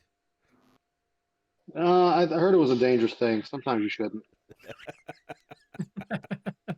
But no, like I Alright. said, it's just a nice flair of change for her to compare when compared to the other ones. I mean, I guess for me, I never really looked at Shiva's attire, whether she was dressed or not. I usually Yeah. just go by the design. Like, I didn't care for 8's Shiva too much. Well, the reason why I pointed out is because a lot of games, when you summon Shiva, tends to really focus on how little dressed she is with the way the camera leers over her. But this one, just like, yeah, it's Shiva. She kicks butt. And she's nice looking. That's all I really want. Fan service is nice, but over fan service can be But really distracting. but like what Ice was saying is that you can clearly see Jill in the face and head. I said that. I just said Yeah, you said that. You He said said I I- said. Oh, I thought it. Yeah, I thought you it did. yeah. My apologies. Then. Stop. But but for me, like, if you want to talk about now, the only character that was been heavily sexualized, Yeah. and that would be 8 with Siren. I don't She literally recall wears what no Siren and Nate. clothes. I gotta Yes, look it yes, up. She wears no clothes at all. Like you are literally looking at pubic hair on that character. I don't think I got that far then because I didn't like 8 that much. Oh yeah, you're right. But Now they did change it up in the remake of 8 or the remaster of 8, which was honestly a worse version of 8. But That amazes me so much. How yeah, do you the worst version of what's arguably one of the worst? exactly. Like, how do you mess it up even more? You have to draw in order to walk. You need walk spell. but let's move on a little bit. And we shall move on to the Who's the goodest hero of the boy. story. Who's a good boy? I The love hero this of the guy. story, right I'm there. so glad we're getting both a minion and a mount in 14 later on. I know. I am looking forward to it You immensely. get to pet them out. Yeah. Torgal, as I mentioned earlier, was a small pup that the king found and brought back and was raised by Jill, Joshua, and Clive, pretty much. Torgal Yes, is even also... though. Okay, Go ahead. No, you go ahead, Ice. I was gonna say, even though Torgal is Jill's dog. Yep. He is a ice fenrir. It is they were raised to protect the dominant of ice. So traditionally they work for Shiva. But he and Clive have such a unique, strong bond that he starts just following Clive around dead. Yeah. Yeah, He waited for Clive after the fall of the kingdom, in a sense. Yes. That is a good boy. Mm-hmm. That is some loyalty. Even when he gets injured fighting Garuda, he still gets back up to help Clive. Yep. He has a very pathetic weak heel that a lot of people made fun of, but I'm like, it's a dog. Why do you expect a dog to be a goddamn medic? He is trying his best. I Look. looked at it like this when I was like, okay, your heel is weak. I'd have to spam it if I really wanted to get anything back. But honestly, they shouldn't even bother giving it to you because I'd rather you just knock something in the air so I can air juggle it. And the Yeah. other thing is, I'll add this, it's free. Yeah. It just means he won't be attacking that exact moment you tell him to heal. Yeah. And then sometimes as you increase his pedigree, he will heal on his own. Mm-hmm. Yeah. You don't even have to tell him to do it. Now, mind you, that's if you don't have the item they gave to make the game easier to make Torgal fight on his own. Yeah, basically what happens is that with the D-pad, you can command Torgal to attack with 2 variations of attacks and a third button to heal with. They gave you a ring that pretty much makes him auto-attack or auto-heal. It's not bad. I'm not gonna speak bad on Yoshi P and his team for doing that, but I feel that they could have just foregoed that altogether and just had him auto attack on his own out the gate. Yeah, without what it is for me, it's a little awkward just leaning over to go to the D-pad to attack with Torgal. If it's not bad, it just feels awkward. Yeah, I think the D-pad buttons should have been reserved for like maybe some ranged attacks from like Idolon's net or Icons or whatever it was called. P.S. You don't do anything else with your other companions; they go on their own. So it would only make sense Torgal should have as well. Now, if you're good with timing, you actually can have Torgal help you juggle things, so you can do way more combos.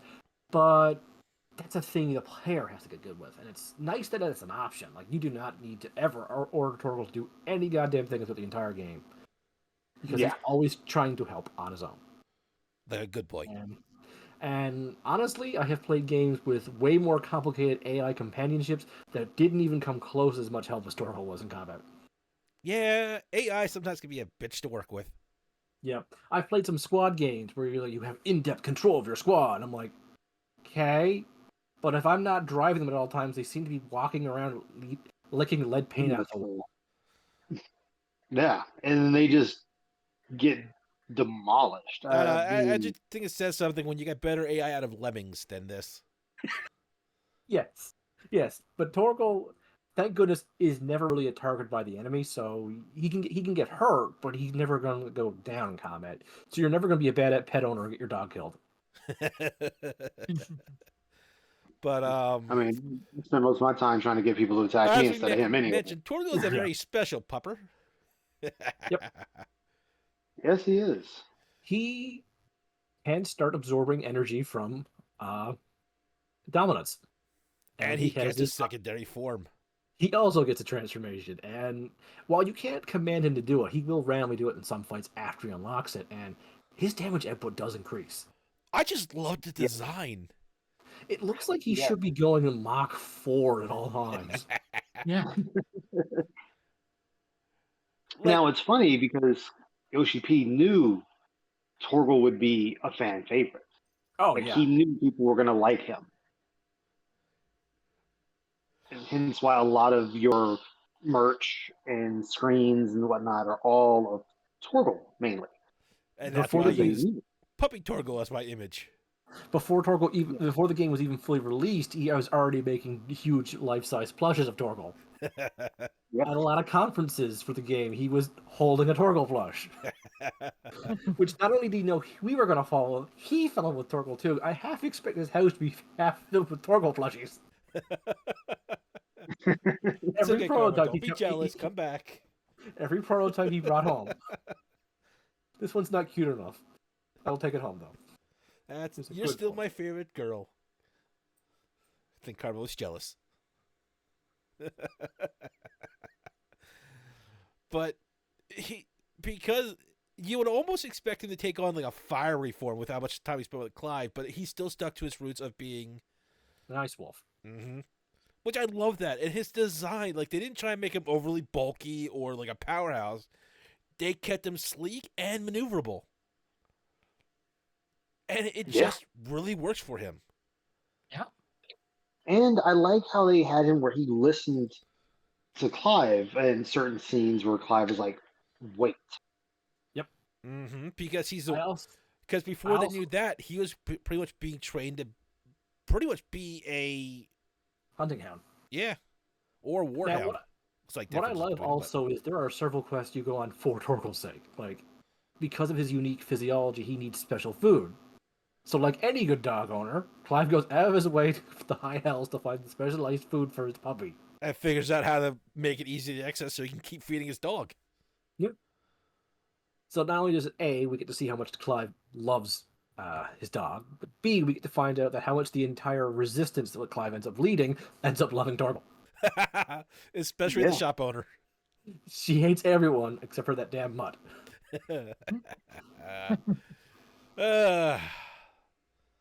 All right, before I Speaking of- keep gushing on the adorableness of Torgal, we have another one of my favorites.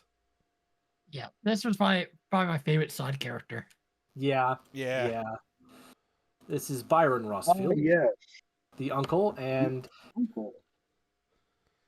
He Pause feels for a like minute. the older brother to he might have been the older brother, but he may not have been the right one to lead. yeah. And this man literally shoulders way too much on his shoulders, I feel. Yeah, he has his survivor's guilt. He has. Well, he just has a lot of guilt with himself. Well, the Survivor's Guild makes sense because, you know, he lost a lot. He The lost only thing his- he had left was his merchant's title. Yeah, he lost his brother. He lost his two nephews who he adored. And his nation went to shit because his sister-in-law went power mad. I mean, it's really no surprise he did what he did. He pretty much, in a lack of a better word, hermited himself and his supplies to try and weather the storm. There's also an air of tragedy to his character that's in the meta sense, as he was voiced by two actors, because his original actor, Stephen Crochet, passed away before the game was finished production. And as 14 fans, we know Stephen as Count Edmond Fortams. Yeah. And I will Yeah. say this one: I can't think of his name if anybody knows, but the actor that picked up after him gave it his Ewan- all. Ewan Bailey did the secondary Okay. roles, as he picked up a few lines here. The vast majority of Brian's lines were done by Stephen, and he was having a blast apparently voicing them. I'm just saying, like when the other voice actor pitched in, you could almost not tell when. Yeah, he did a fantastic sound alike, which don't want to take away from his skill. That's being astounded like is not an easy task to do. No. So kudos to him. Mhm. But it also could not have been an easy emotional job to do to take over someone who was a beloved voice actor. But I will say this: I love the scene where Clive goes to meet his uncle in that private Yeah, room. The uncle's like, "Okay, you're taking my nephew's name. What a bastard!" And then Clive immediately does a line-for-line read of their favorite play, and he breaks down, going, "Oh my god! Only my nephew knows that line that bad." And he literally breaks down, seeing his nephew alive and well. One of the people he cherishes in the world is still alive. And then immediately does everything in his power to help you. He goes too enthusiastic into helping your resistance force. He Suppose burned through a he's- lot of his stuff. I Yep. suppose he has a bit of survivor's guilt too. It's definitely Survivor's Guild. Yeah. But at the same time, he's believable with it. He's not overselling it. He's really, you feel that this is a man who is trying to both prevent the loss of another loved one and try and make up for his failings losing them in the first place. Yep. He blames Yeah. himself for not being there. He blames himself for not being able to keep up his brother's legacy of trying to be good to bearers. Yeah, he blames himself for not picking up after his brother passed away. Yeah. But he was literally impossible to do any of these things he blames himself for. He was, again, another person trying to make the best out of a terrible situation. Yep. And unfortunately, because of his survivor's guilt, regardless of what he did, I don't think he would have felt justified in any of it. No, he wouldn't have been. He does do the job of kissing up to his sister-in-law so that he can cover up his behind-the-back dealings to make sure that life is not as bad as she wants the world to be. Because he actually supports, I forget what they're called, but the resistance group. Yeah, there's several resistance in the game. I think that he supports the Embers. I called? think it is the Embers, because I know they had the red scarf thing. Yeah. And he supports them behind the scenes while pretending to be a loyalist to the new empire. Guardian of the Flames. That's what it was. Guardian of Flames, yeah. Okay. The last members of the Shields. Yeah. Yes. The Royal Guard of Rossfield, who the Empress doesn't care for because they're loyal to my late husband. And what I love about him is that he's almost like the opposite of Clive. He literally wears his heart on his sleeve. Yep. The man is so emotional. I also love that he's one of the few party members you get who has no magic ability, but he still runs up and fights alongside you several times. He will He has a smack you in hand the axe. face with that hand axe. He has a hand axe, and it's going at whoever upsets his nephew. Yes, and he makes no qualms about it. I just love he And shows one- up at your encampment and just like, hey, can you carry like this thousands of gold into the ship? Everybody else is just like staring at him. By the way, there are 2 more boxes on the boat. Da, da, da, da, da, da, da, da, da. The hell? He's also Yeah. good comic relief. Whenever he enters a room, he immediately assumes everyone will, Lord Byron, everyone will respect me. Yeah, he Byron's really going- brings life to a scene. He Yeah. is both brilliant and sometimes absent-minded at the same time. I love him for it. Yes, like I said, He's what we like to call the heart of the party. he's never going to win the war, but oftentimes Clive calls him to, you have connection with the merchant world, right? Yeah. Go make me an army. Okay, then. Because Don't know how you expect me to do it, but all right. I love the scene where he goes to the other kingdom and he's talking to one of his friends, trying to help gain support for Clive. And it's during the invasion from another kingdom. While the it's zombie happening. invasion. Yeah. It's like, hell, that's a hell of a bargaining chip. Isn't your son a wanted fugitive? Your nephew funny? He goes, yeah, but he's really good at it.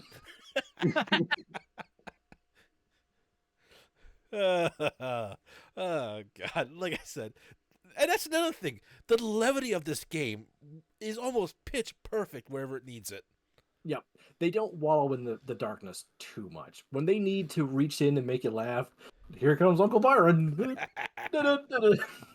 He will make you laugh. Yep. And that's Also, one of the things. he That, also made me cry.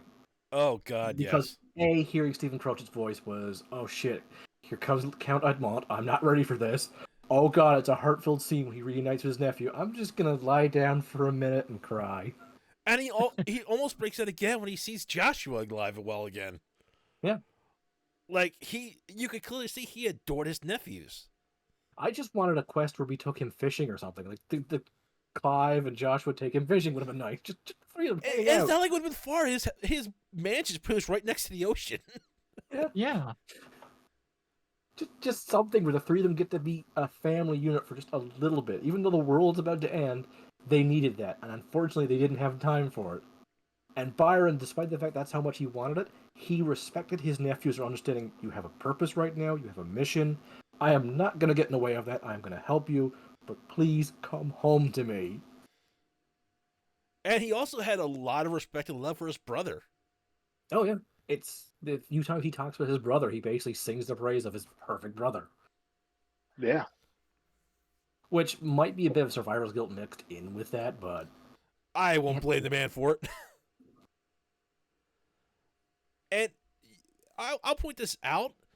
He dresses very kind of nice, but informal.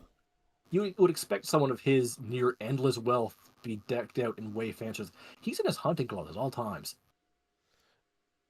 Yeah, and it looks nice on him. Like, the blue really goes well with his graying hair. Yeah. So, I mean, like, I'm with M. This is my favorite side character. Yeah. So, let's move on. This is Wade. He does not have a last name. Sir Wade. The man, the myth, and the legend. This is one of three characters you pretty much start off with. One being the captain, which for Yep. time and computer issues, I don't have a picture of. Basically, you start off with him on your very first training mission. He's kind of a jokester, kind of an ass, but you quickly realize that he is a true Knight of Rosaria. And even after the Empire takes the kingdom over, he stays a true Knight of Rosaria, leading the Knights of the Ember. Mm-hmm. Now, me and Em discussed this for the head captain. We were so glad it was not the head captain that was the traitor, because of how much faith he had in Clive, the king, and that suddenly having backstab would have felt both cheap and stale, honestly. Well, it would have been the typical thing to expect. Yeah. It would have felt too niche, I guess. What I didn't like Wade at first, because during the mission you take him on, he's very jokester. He doesn't take things seriously. But when the Empire and the traitors attack Joshua and them, his first immediate instinct is to run to the Phoenix to protect the Phoenix. And I went from, when the chips are down, you throw the comedy out the fucking window and become a knight. Okay, I respect you now. Because he was pretty much a freshly knighted, if I remember right. He was the new guy.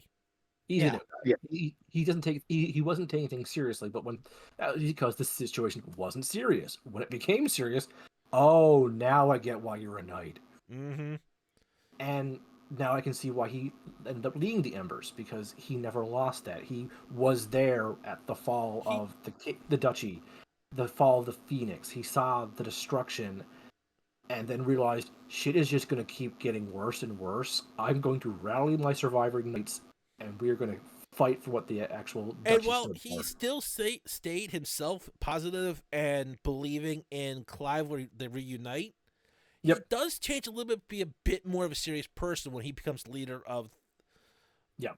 When he sees Clive, he immediately starts defaulting to Clive, and the jokester returns a little bit, but when he sees that he doesn't have time to joke, it goes away. Mm-hmm. So he's a person that changes a little bit, but never feels like he's a whole other character. Yeah. He grows up. Yeah. Yes. He matures. He saw the worst that the Empire and the Duchess will do and realized, I can't wallow in it. So. That's all I have to say about him. Yep. Anybody else got any other thoughts? No, well, he was pretty much on the nose. All right. Yep. Now, this fine fellow, Dion Lesage? Yeah, he was the original crown prince of the Empire. He's also Bahamut. He is also why the game is banned in several nations. Oh, yeah. I didn't even care about that. Because he shares a kiss with the guy. Well, that's because that is his lover. He's a gay man. And Yoshi P was told, having this guy kiss a guy on screen will get this banned in several nations. It's very important that you change the scene. And he's just like, no, it isn't. We're keeping it in the game. I don't care. And it is such a small scene, but he decided to keep it in there just to be petty to people who didn't want it in there. I'm just gonna say this. It feels kind of weird when people try to make me feel like the bad guy when I'm in the corner saying, "Okay, kiss guy, I don't give a shit." Yeah, some people tried that with me as well. Yeah, he and his lover just. My only issue is that is your retainer, sir. That is some power dynamic that's not fair to any relationship. Sarah, that is your superior. Please stop backing on your superior. It makes us all very awkward right now. But they tried and hide the relationship, which is... I'm getting the impression that none of the Dragoons are like, yeah, the prince is making it with our commander again. Leave him alone for a bit. Want to go get lunch? Yeah, let's go get lunch. And speaking of the Empire, there was one thing I did have a problem with. Mm. The ninjas that were tanky as fuck. Oh, yeah. Oh god, those guys. Yes, it was just like, dude, you are a ninja. You should not be soaking up the fucking sun when I attack you. I feel like there was a reference to everyone who told me that you could make a ninja/tank in Final Fantasy 11, and I'm like, that sounds terrible to fight against.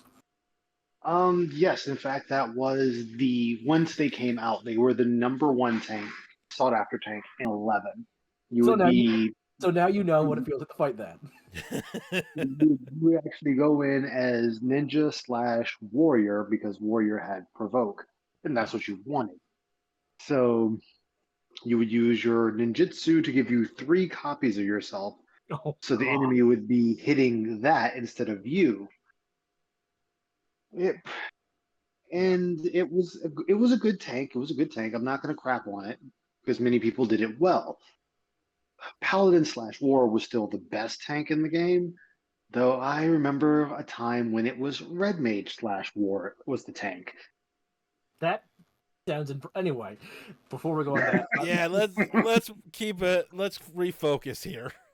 Dion is a very honorable man. He fights for his empire, but he's not really believing a lot of the Emperor's propaganda. He just knows that I have to fight for my people. He's doing it for... One or two feels steps. Both, to me, he feels both in touch with his people and completely out of touch with his people. But he's doing it for his people, not his empire directly. Yes, and he knew things were amiss in the empire and sought to figure out what they were. Yeah. He feels like to me what Clive would have been if he had his mother's respect and care. Yes, and he and Clive knew each other from childhood. They were acquaintances. And once he re-meets with Clive, they have mutual respect for each other. I like that. And he also knew Joshua and... Had a lot of respect for Joshua, who was... Here's this kid younger than me, sickly, and doing his best to be a dominant. And he was willing to hear Joshua out despite being a ghost from the past, essentially. I have come to give you grave news from beyond the grave. Oh, shit, well, remember... Would you like a Danish? Remember, though, they did talk when Joshua finally caught up to him, and he said, remember, we've met before. And he named where they had met. Obviously, it was before the game even took place, really. Yeah. So these two did have prior knowledge of one another. Mm-hmm. I wonder what would happen if Dion met Clive when he was in the army, you know? When he was still that would there. have been interesting. God, all I can picture is Dion just being, well, this is incredibly awkward. So, It's like, yeah, do I this is raise a my thing. spear to you, or do I put it? It's like, do I raise my spear to you, or do I leave it down? I am so confused now. Can I bring him into my squad? Is that a thing I'm allowed to do? Like, I definitely get the impression that he did not know his new mother-in-law, his new stepmom did that. Because that definitely, he didn't like, he also does not like his new stepmom. Jeez, I'm with common sense. Who knew? I mean, even he said he felt like she was trying to find a way to take over the kingdom herself. So it's like, even though he's a military genius, yeah, he may not be politically smart, but even he was like, yeah, something's not right with this woman. Okay, I'm noticing this. Does anyone else notice this? Yes, yes, Exactly. yes, yes. I'm not allowed to notice things. And even I noticed it. And the thing is, Also, like, it's also revealed that he is a half noble. Yeah, yes. his mom was of commoner blood, Mm-hmm. which is one reason why he deeply believes in true love, because he was probably born from true love. I get that So- impression. So Since the way he so rightfully treats his retainer boyfriend. Yes. There is one issue I have, Mm. and that's with the mom when she's pregnant with this other son. She's been in the Empire for a while, married Yeah. to the king for a while, Yeah, and the son was still a child. yeah, When Clive and his brother were adults after the time skip. pretty much. So it's like something's not adding up here. Yeah, I get the impression she kept trying and had miscarriages. That's the only thing I can think of until a third Something- party Yeah, decides that's, to intervene. yeah, Which I we'll won't say the discuss that in police a little bit. but yeah, Dion also has a very tragic part of what he tries to do the right thing, ends up getting the Emperor killed, and it makes him go crazy because of third-party shenanigans as well. Yeah. So the reason the Bahamut fight is also a tragic fight, Mm-hmm. and Yeah. Dion spends the rest of his life trying to make up for the tragedy he caused. Yeah, essentially, when he went Bahamut, he was overfed either and went and- berserk in his kingdom. Yeah, he did more damage than he was trying to prevent this damage and ended up causing it. And whew, boy, I don't blame him for what happened, but he would never forgive himself. No. Which is another form of, well, grief with his kind of like a storyline for all these characters. Now, if you go to the Bahamut design, this is actually one of the few designs of 16 that did not land for me. No, it didn't land for me either. Like, I get what they're going for. I mean, it's not the worst Bahamut design. No, I it still feel like they're trying to go for like an air carrier. yeah, Well, that's because this Bahamut was a holy. He wasn't your typical Bahamut. This was holy Bahamut.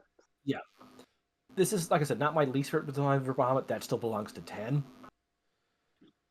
I'm not sure which is my favorite Bahamut. My favorite Bahamut, I think, probably is either 9 or 14s. Mine is probably still going to be 7's Neo Bahamut, or Bahamut Zero, excuse me. Yeah, that was a good one. Yeah. Yeah, it was. Is Space Bahamut. But like, I understand what they're trying to go for with the long things off his wings, or where he kind of like shoots his energy missiles or whatever you want to call them. Honestly, he feels like halfway between a dragon and a Gradius boss. Yeah, I can agree to that. I like that they're trying something different. Like, how can we make this different than the other Bahamuts? Mm-hmm. And the idea of having him kind of be like an air carrier bombarding from above really kind of suits that idea. Yeah, it I- does. Just not huge Yeah. on the end design overall with it. Well, remember, this is a Dragoon Bahamut. Mm. So his attacks are more based on the Dragoon, holy Dragoon combat style. Mm. Which would Works. explain his attacks. Yeah, it would explain his attacks and whatnot. It works, but it wasn't my cup of tea. Indeed. Yeah, I didn't care for Bahamut, like his design mainly, but I understood they were going for. Still, And like I said, they were Good trying fun. something new, and I applaud them for it. I don't expect everything to land. Oh God, no! If everything landed, we wouldn't be having any other games. Also, I don't think that thing can land for line. His legs don't look very good designed. Those legs suck. Yeah, I think that's one of the things that just killed this design for me. He's like, how do you stand? Well, you think about it. Every scene that he was in, he was never on the ground. Yeah. If he was going on the ground, he always transformed back into his human form, Yeah, good like point. right as he's diving down. So I don't think landing was a concern in the direction of the design of Bahamut. So that's why he trained to be Dragoon. So in case he has to transform in the air, he can land. Exactly, because if not, he was crashing into the ground. He does actually have legs now that I look at his design in the game. They're just terrible legs. Yeah. They are. You're just like, are those going to support your mass? No, it's not gonna support It those. kind of reminds me of like a T-Rex with the arms. And using the arms to stand on. Well, But they still did an okay job. I mean, he's not my favorite I design. mean, the color Like, they used on him is well done. Like the yeah. the yeah. speckles of gold and the tones of gray and like dark green. Like his coloring is awesome. Yeah. And I'm trying to remember his music, but it's one of the few songs that don't pop into my head. So- It's one of our popular ones, but to be honest, I prefer Titan's music. Yeah, I'll- that I'll- one I'll Titan give it fight that. music is never gonna leave my head. All right, let's go on to the next one. All right. We have Dion's father, the Emperor. Sylvester, I believe his name is. the Emperor extraordinaire. Yeah, Sylvester Lesage. I don't know. He went from being a beloved, kind emperor to maniacally evil due to third-party shenanigans. But always felt Well, like he was. I wouldn't say he was evil. He was manipulated, and he thought he was still doing what was right. He never felt Because- evil, but he felt like he thought himself above the petty squabbles. Yeah. Yeah, especially when he's introduced, and he he's was- like, "We just take someone else's land." I suppose. I kind of wish they had a few scenes with him where he was actually doing some good. Yes. He's more or less portrayed like as a villain straight out of the gate.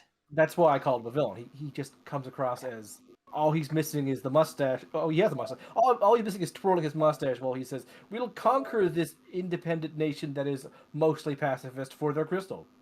Yeah, he seemed kind of flat to me, to be honest. Yeah, he's definitely the weakest character. Well, I in the guess game, when you like- have everything else that is so well written, having a villain that try and help move the plot along does make him feel that flat. And plus, as CK said, he doesn't have that many scenes. No. Yeah. His most emotional scene is when he's telling Dion that, yeah, you're not going to get the throne. That's going to go to your little brother. For he is a god. Wait, I thought I was a god. I was a dominant. Yeah, he's a better god. Yeah.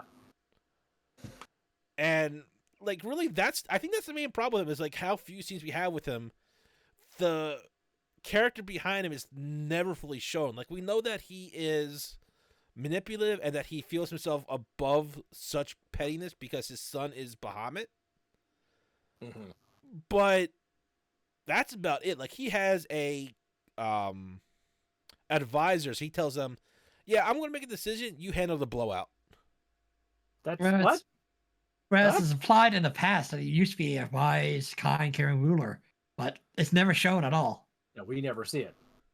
Now, there's one or two reasons I believe that. One, his advisors are just that good that they cover up for his plans. Yeah.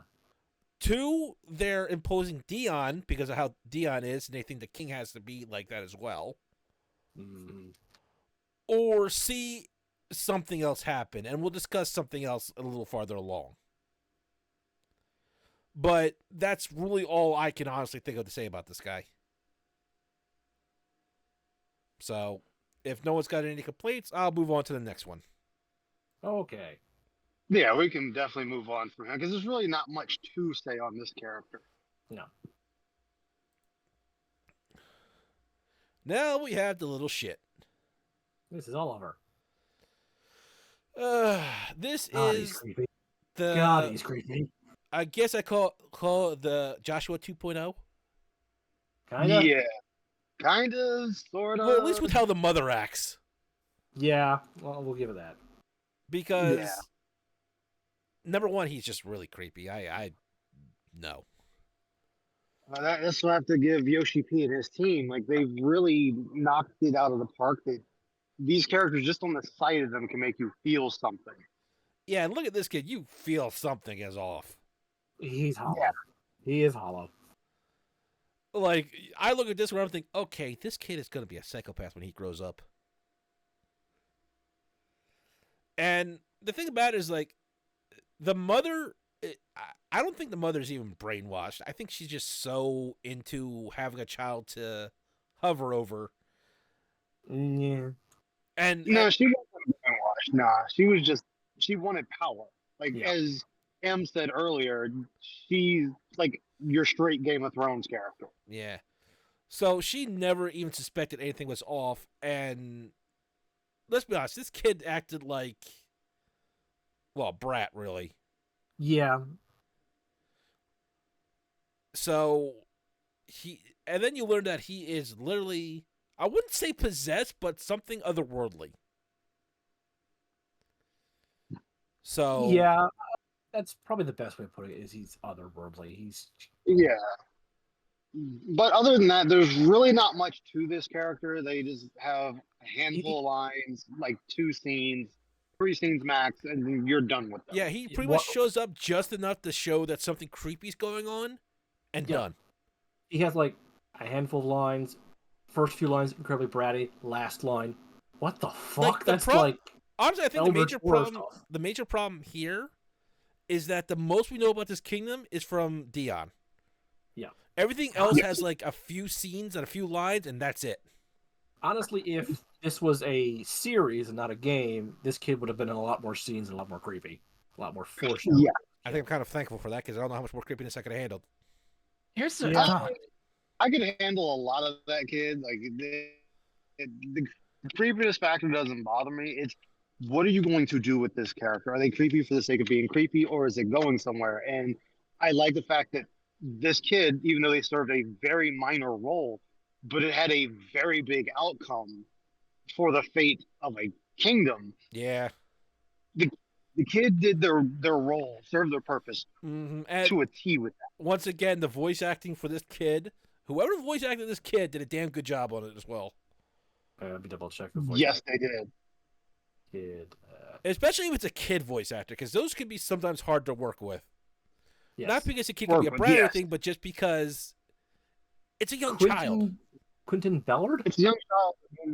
They're not like say developed like an adult. Yeah. Yeah. So, Bravo to whoever voiced the kid. Quentin Bellard. That's the name I'm finding. So bravo to them. Yes. But Yes. that's all I can really think of to say about this kid. I can't seem to find anything besides their role in 16. Maybe it was a voice actor up and coming. If so, he got a good role. They weren't a kid when they voiced it. They were born in 2008. Well, then maybe he's just getting into voice acting. Also, they really worked with the kid. No, 2008. The year is 2023. So they weren't really a kid anymore. Well, then still maybe he's getting into voice acting. Yeah. Either way, bravo to the person. Yeah. Good job. You have a long career in creeping people out. Oh God! Honestly, that's a good career for voice acting. Now just picture him. If he has a significant other, now just picture him using that voice when he's sneaking into the room just to creep his other out, and then kick him Okay. out of the room. I mean, anyway, next. Okay, 1 second. Just gotta click. Okay, so we're gonna do every minor character because we are running out of time here, buddy. Yeah. Okay, this is just one of the side characters that helps out the You haven't even introduced Sid yet. I feel like you're Oh, going. I'm out of saving him order. for I was about to All right, I'll move on Sid. past him then. like Yeah, Sid. would be- like in the beginning we should have introduced. Yeah.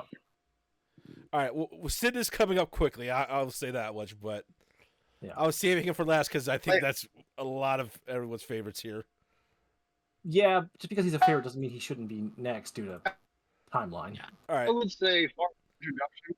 I would say introductions. They should be Clive, Joshua, Jill, the mother, the father, the icon, and Sid. okay, fine. Here we And- go. Yeah. Gav would be another one because I know Gav is actually the fan favorite for outside characters. I can see. Yeah, it wasn't Gav one is of my definitely favorites, but I did like Gav. I did like Gav a lot. Anyway, this is Sidolphus. The man with the best Sid voice Dom- in this game. In my opinion. Yes, he is. I was like, bro. Now, the whole reason why he's named This Sidolphus is is- because Yoshi P is a big fan of Tactics' creator, so he just wanted to reference Tactics again. And literally, he is I'm gonna say my favorite character in the game He's definitely high up there. because Sid is I mean, there's always a Sid in Final Fantasy. yeah, not always the best character, but this is definitely one of the best Sids. he is an outside the box thinker and one of the first few people to really vocalize that the crystals are not what they seem. Shit seems weird, guys. Yeah. And I love it that he Hey, is, what do I do? What do I do when I find the bearers? I don't know. Yell. I love that line. I didn't know you were serious about me going. and he is the first major leader of the resistance. You could have just said yes. You didn't need to stab the crystal too.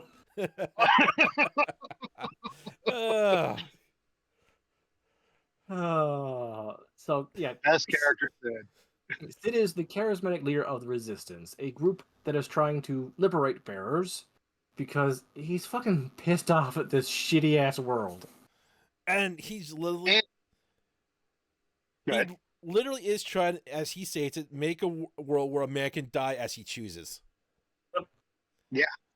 And let's not forget, he was the commander, Lord Commander of Odin's army.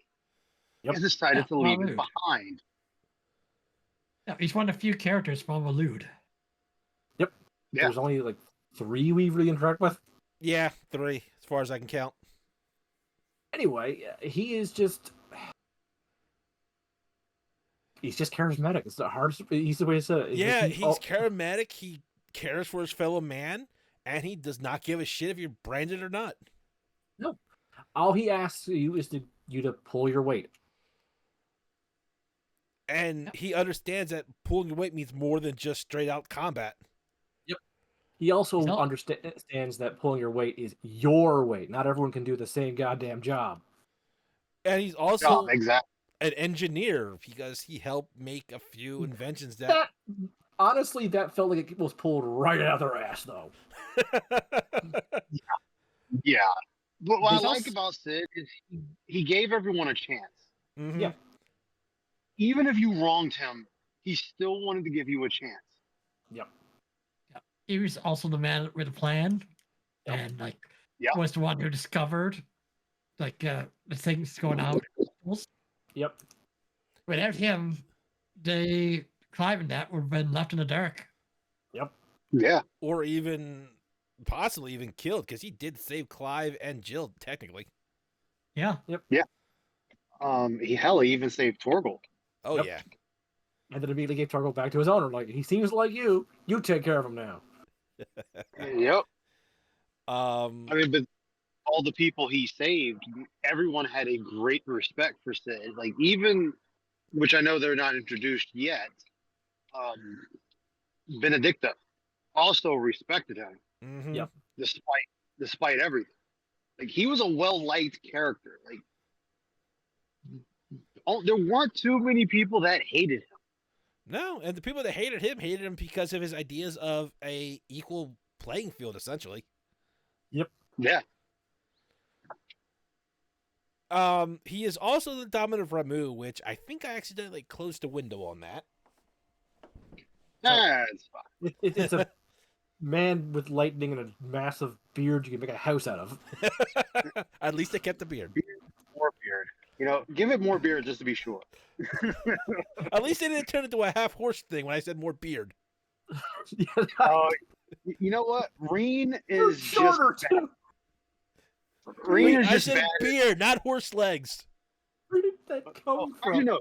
We either blame Reen or we blame the Warrior of Light on that one because everything the Warrior of Light recounted, he messed it up, or she, depending on your character. I'm looking at you, Zuri. No, I'm the one that gave Titan the card because I get kobolds and goblins confused all the time.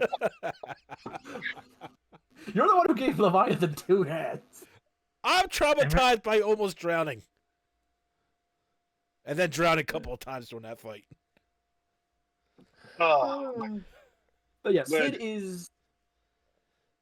His weapons are interesting. He's got like kinda katana Western swords. He's basically Yes. dual wield swords. which kind of fits with Walud.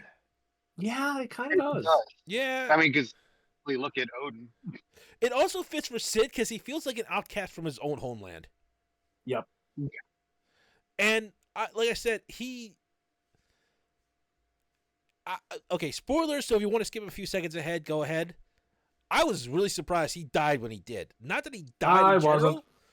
just at the No, moment when it happened. I saw all the death knew it flags was- going off. It's coming out. Yeah, it was. It wasn't a matter of if; it was just when. At a Yeah, certain no, point. like I said, I knew it was Yeah. going to happen. It was when it happened that surprised me. No, I saw the death flags before it happened. I'm like, oh, this is gonna suck. Yeah, I was like, it's gonna have to happen Ye- semi early-ish Yep. because it wouldn't make sense for the But main regardless, character to not be the focus. Yeah. And Sid was kind of the point of the focus. Yep. And after his death, Clive did take the name Sid the Outlaw as his own, because they basically elected him leader of Sid's resistance, and he couldn't really argue it, so he tries to live by Sid's example. Yeah, and also Sid had so many connections. Using the name did get attention from his connections. Yeah, a lot of Was people it- didn't know who Sid was anyway, so Yeah. it makes sense. So they knew more the name than the person, was so they like- used that to garner what help they could. Yeah, there was only two people that actually knew who Sid was, which it did put Clive to the test because Yeah. it's like, you're not Sid, Yes, I am. but you're parading his name. I'm totally Sid. Exactly. I mean, but Clive proved himself, so Mhm. you know he garnered the same level of respect that people had for Sid. But he I just did gotta it the say, way Clive's Clive that- would, not the way Sid would, which was a huge boon for the series. Yeah. Yes, but that's what I like. Like, these characters were different in every aspect, Yes. even though they may carry the same ideals of another character. They still had their own way of carrying that ideal. And Clive was nowhere near as charismatic as Sid. He couldn't walk into a room and leave the bar as friends. I was just about to mention something similar to that. Is after another small time skip after Sid passed away, when he goes to free Branded, they don't want his help. Yes.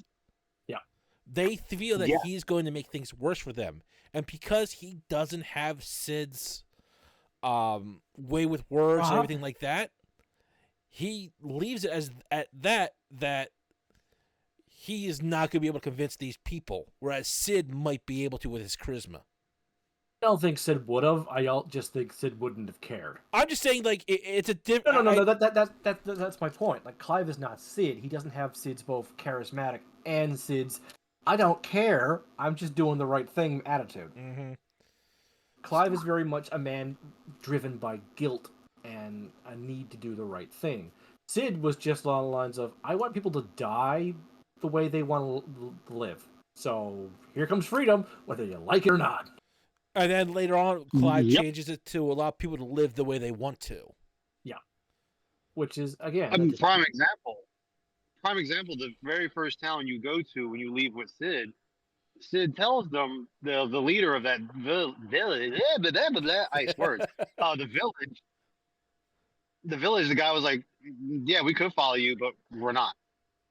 And Sid's like, "Okay," and just goes on about his business. Where Clive tries everything under the sun, and it's like, Clive, it's not gonna work, man. Just let it go. Let it go, man. It's just not gonna do it. No, I have to help them. Clive, we have to go. They don't want our help, but I gotta help them. And like I said, and the ones that he did help pretty much rebuked him. They wanted nothing to do with him. They were going to try and go back to the slavers in order to earn forgiveness for being broken out. Yeah. Look at the one village you go to in the desert. Yeah. Where they're just like, yeah, we really don't want to do anything with you. And, of course, side quest later. Okay, we'll help you because not only did you save us twice, you got us to see past our prejudices. Yep. Mm-hmm. Which, of course, it's story driven, so it might have took longer, but that was a very small village, so you can do that. All right. And that's the thing. Sid wouldn't have kept coming back to help like that. He just would have been, all right, you want my help? I'm gone. Clive Yeah. just stubborn as a mule. And that points out the two things here.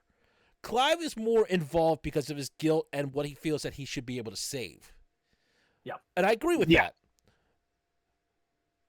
Sid will let you stand on your own 2 feet and let you fall.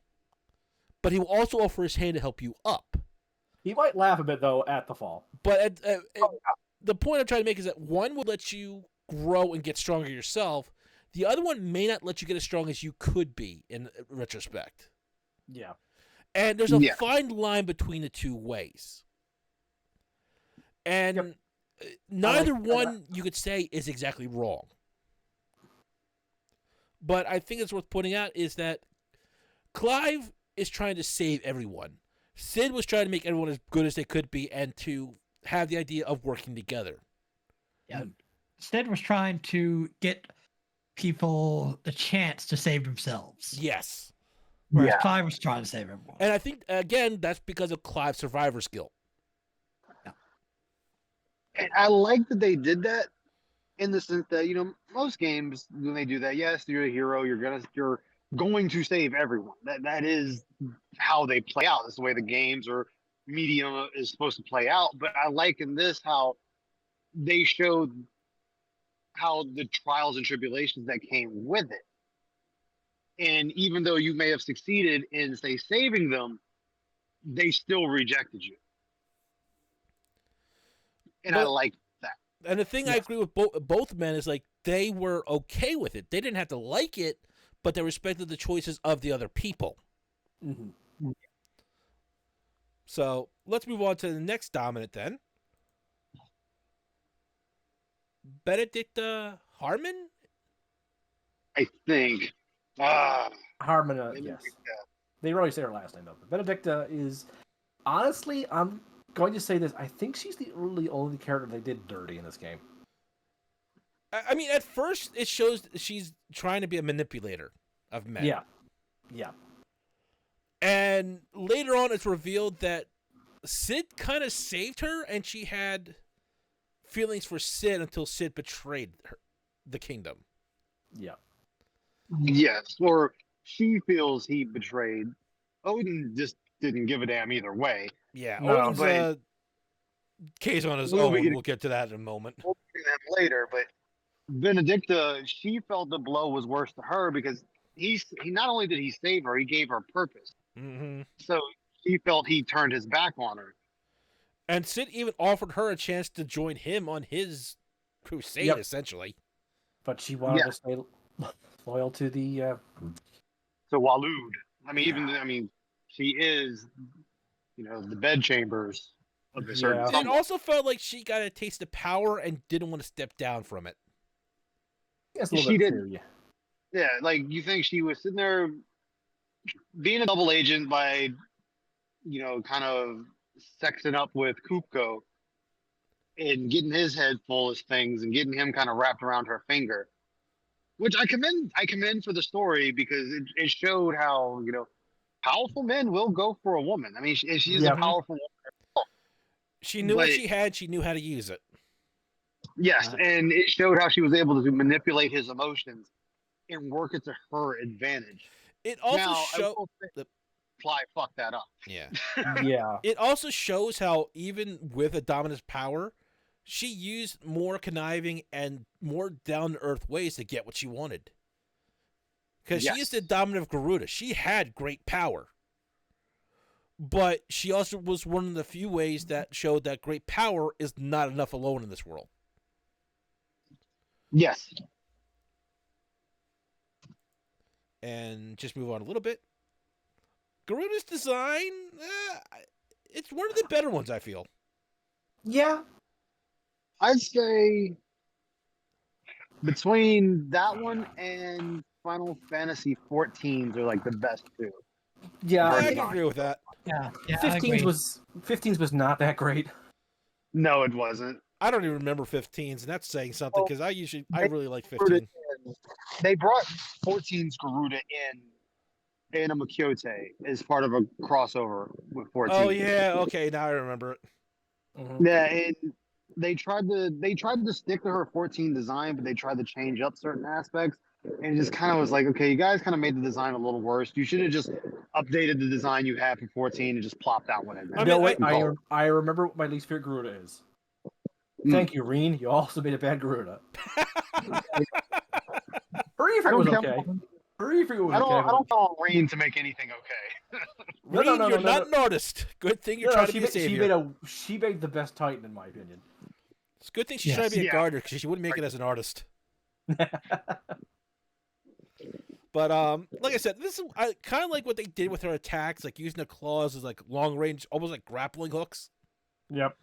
I did like that. Like they really changed how Garuda fights, and I can appreciate that because like all the icons didn't act like their previous Final Fantasy counterparts. And I'm just They gonna were say, complete- I know the Eidolons are like ancient primal beings and all that, but she really does look like the child of the group. yeah. Yeah. But that I And think she's they the only one intended for has that. sisters. She's the only icon that has sisters. Yeah, Yeah. I forgot she summoned those. I thought that was also a nice little touch. They were Yeah. supposed to be her Aether gone wild, I believe. She I could summon believe. two. She could control. That Yeah, she and went crazy. Then yeah, they became yeah. so. Let us. We mentioned him just a moment ago. Hugo Kupka. This man is a jerk. He's just a wall, in my opinion. He's kind of just almost a filler villain. He feels like a schoolyard bully, essentially. Like, in his mind, might makes right, and he feels that he is the strongest as the dominant Titan. Because he is, I believe, the biggest Titan, or biggest dominant we come across. Yep.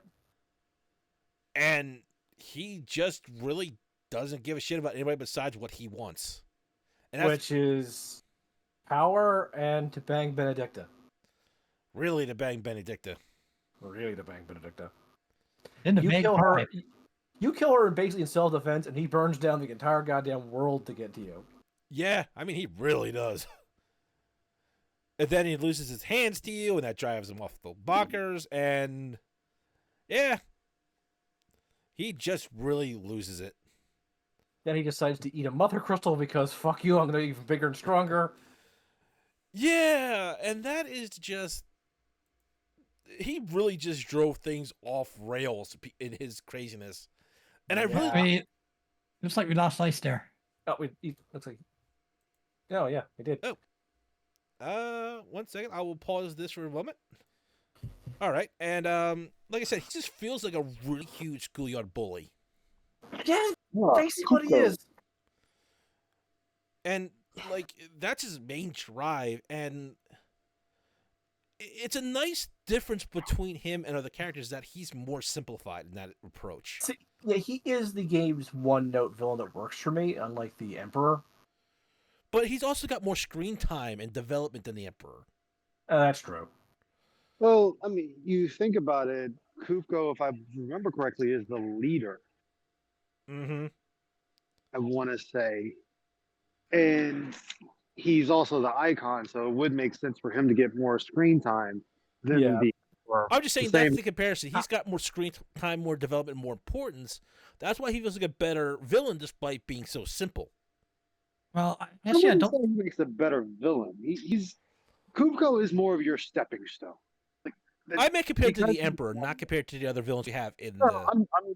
I'm saying in general, he's a stepping stone because he is Yeah, he's simple I see what you're because he- saying. Yeah, like his whole thing is you killed my woman, now I want everything to burn, and I'll put a bounty on your head on top of it. And it's like okay, he has no aspirations to be ruler of the world or anything like that.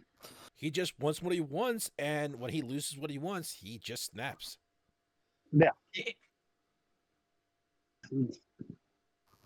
But I still appreciate him as Mm-hmm. character. Yeah, his goals are more personal. Yeah, and like I said, once again, like I know I repeat it, but I just like it. It makes him feel human, Yes. which, for every character, there's always something about them that both feels human and inhuman about them. And it's the human aspects that really draw you in, because losing something like that, like, I don't know how it really was, but how he felt, that is something that can drive really good men to commit great evil. Thinking back onto it, it's almost kind of like a parallel with Final Fantasy IV's Titan, when Rydia lost her, village, and that Titan came in to save her Yeah. and to avenge her, basically. Yeah. And this year, he comes in and tries to take revenge for the loss of Benedicta. Yeah. Yeah. Yeah, Look at I that can way. see it. He really does suit the role of Titan. Yeah. And he is, like I said, one of the biggest Literally, one of the biggest obstacles we have to face. yeah. And then he eats the Mother Crystal and gets even bigger. But I will say Clive was wrong for what he did to Kupko, is when you finally confront him and he's just like, "You're looking for the one that killed Benedicta? It was me."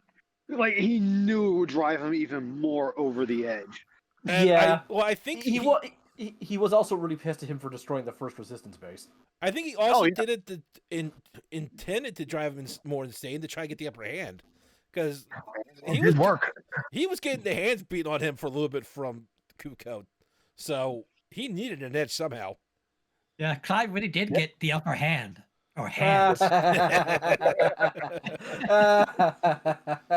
was like, I need some helping hands. I think I'll take yours. Can I get a round of applause, except for you, Kuko? High five, Kupko. That was a great fight. I'll applaud you. Oh, right. Well, on the bright side, Kuko couldn't Thumbs flip. up. On the bright side, Kuko couldn't flip him off. Yeah. He could have nubbed him off, though. Shining nub instead of shining Oh, finger. we're all going to hell. Take this, my love, my hands. Ah, crap. He took everything. He took everything. The only thing I have left is all of my hate. Yeah, and I don't, just remind me real quick. Did he ever actually use a weapon? No. No. He Okay. only No. uses Because I think that would have also been something nice to differentiate him from the other primals as well.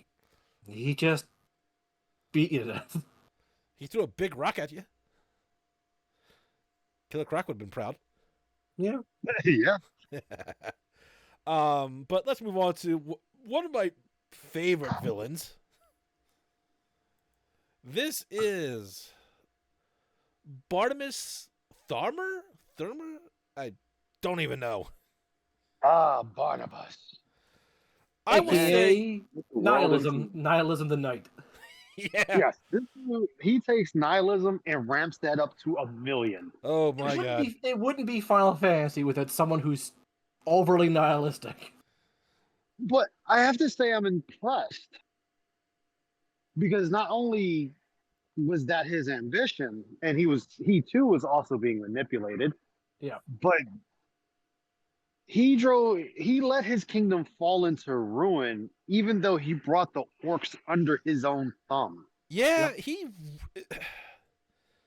I'm not sure when, but it felt like beforehand he felt like a decent ruler when Sid was with him. And then something just turned everything for him.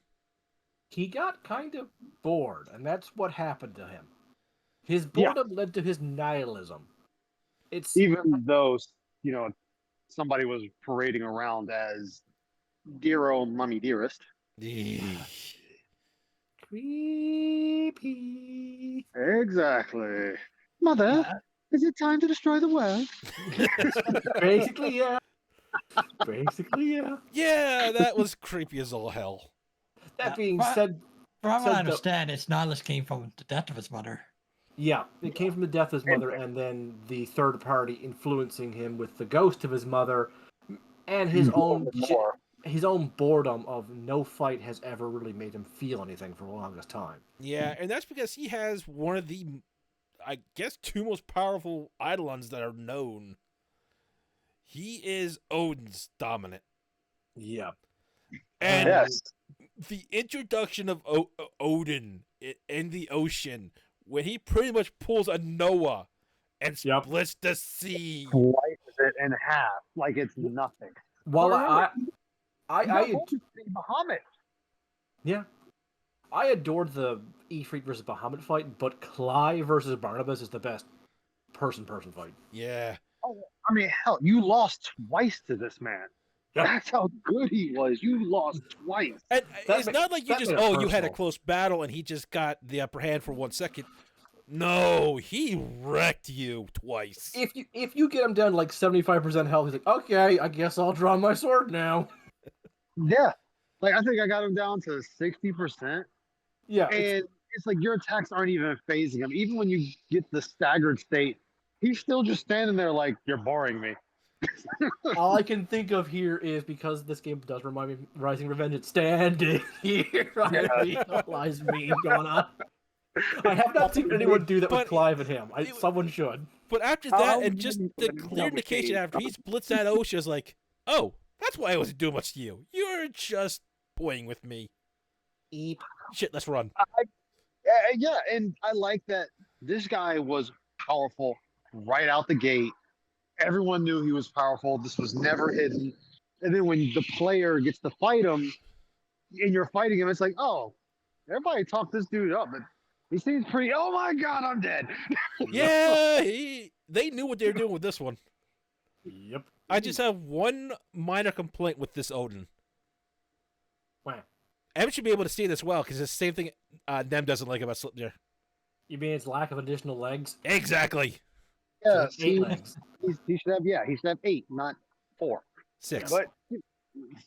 But you know what? Whatever. This they chose to go was still fitting. But Yeah. even Joshua could not hold a flame to him. Yeah, Joshua was just a distraction. That was it. Even Shiva doesn't have an ice time with him. No. She couldn't even just skate by. No. God, That fight was on real thin ice. Yeah. I mean, but he was so trained with his blade that he knew how to hit her and not kill her, and then take her. And it's like, yeah, you know what? I'm just going to use you to bring the other guy back. Yep. Well, he's hundreds of years old too. So he's, Yes. Yeah, they just really knew what they were doing with this character, and they went with it. Yep. The only thing is I didn't hate him. I hated I his just wanted to fight him. ideals. I hated his lack of questioning his god, as it were. But Yes. Myself, But I that kind of makes sense. Yes, CK? myself, I kind of wish we had more time of Alu to flesh out the kingdom Yes. and him a bit more. Yeah. Well, the kingdom was overtaken by the blight and what was it? The haze, the mist. So there wasn't really anything to flesh out. It was in ruins already. When we got there, yes, but there were still some pockets and that survivors and everything. And who knows? Maybe we could have seen it a little bit earlier in the game when it wasn't destroyed by the blight. Yeah, Hmm. I can get behind that. And I would have liked to have seen it before we got there and the orcs and the goblins kind of had free reign of everywhere. Like this, well, that's because Barnabas just didn't care. yeah, No. just to see what the people were like before they were basically demolished. Yeah, I mean, the only thing we really got was the one pregnant woman that had a bearer, and it's the only reason she wasn't taken. Yeah, Yeah. I mean the only other thing we have found there is ruins of Barnabas. Yeah.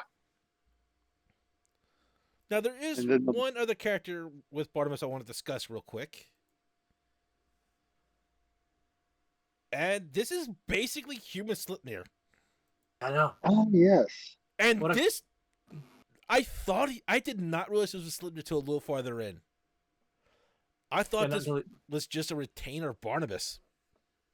until you found out that Odin can summon multiple Sleipnirs. Yeah, He That was- just summoned him. and That was- Slipnir, while not on Barnabas's level, was no easy feat to fight. No. another good person-person fight. It's also one of Byron's best moments is when he helps you fight the army of Sleipnirs.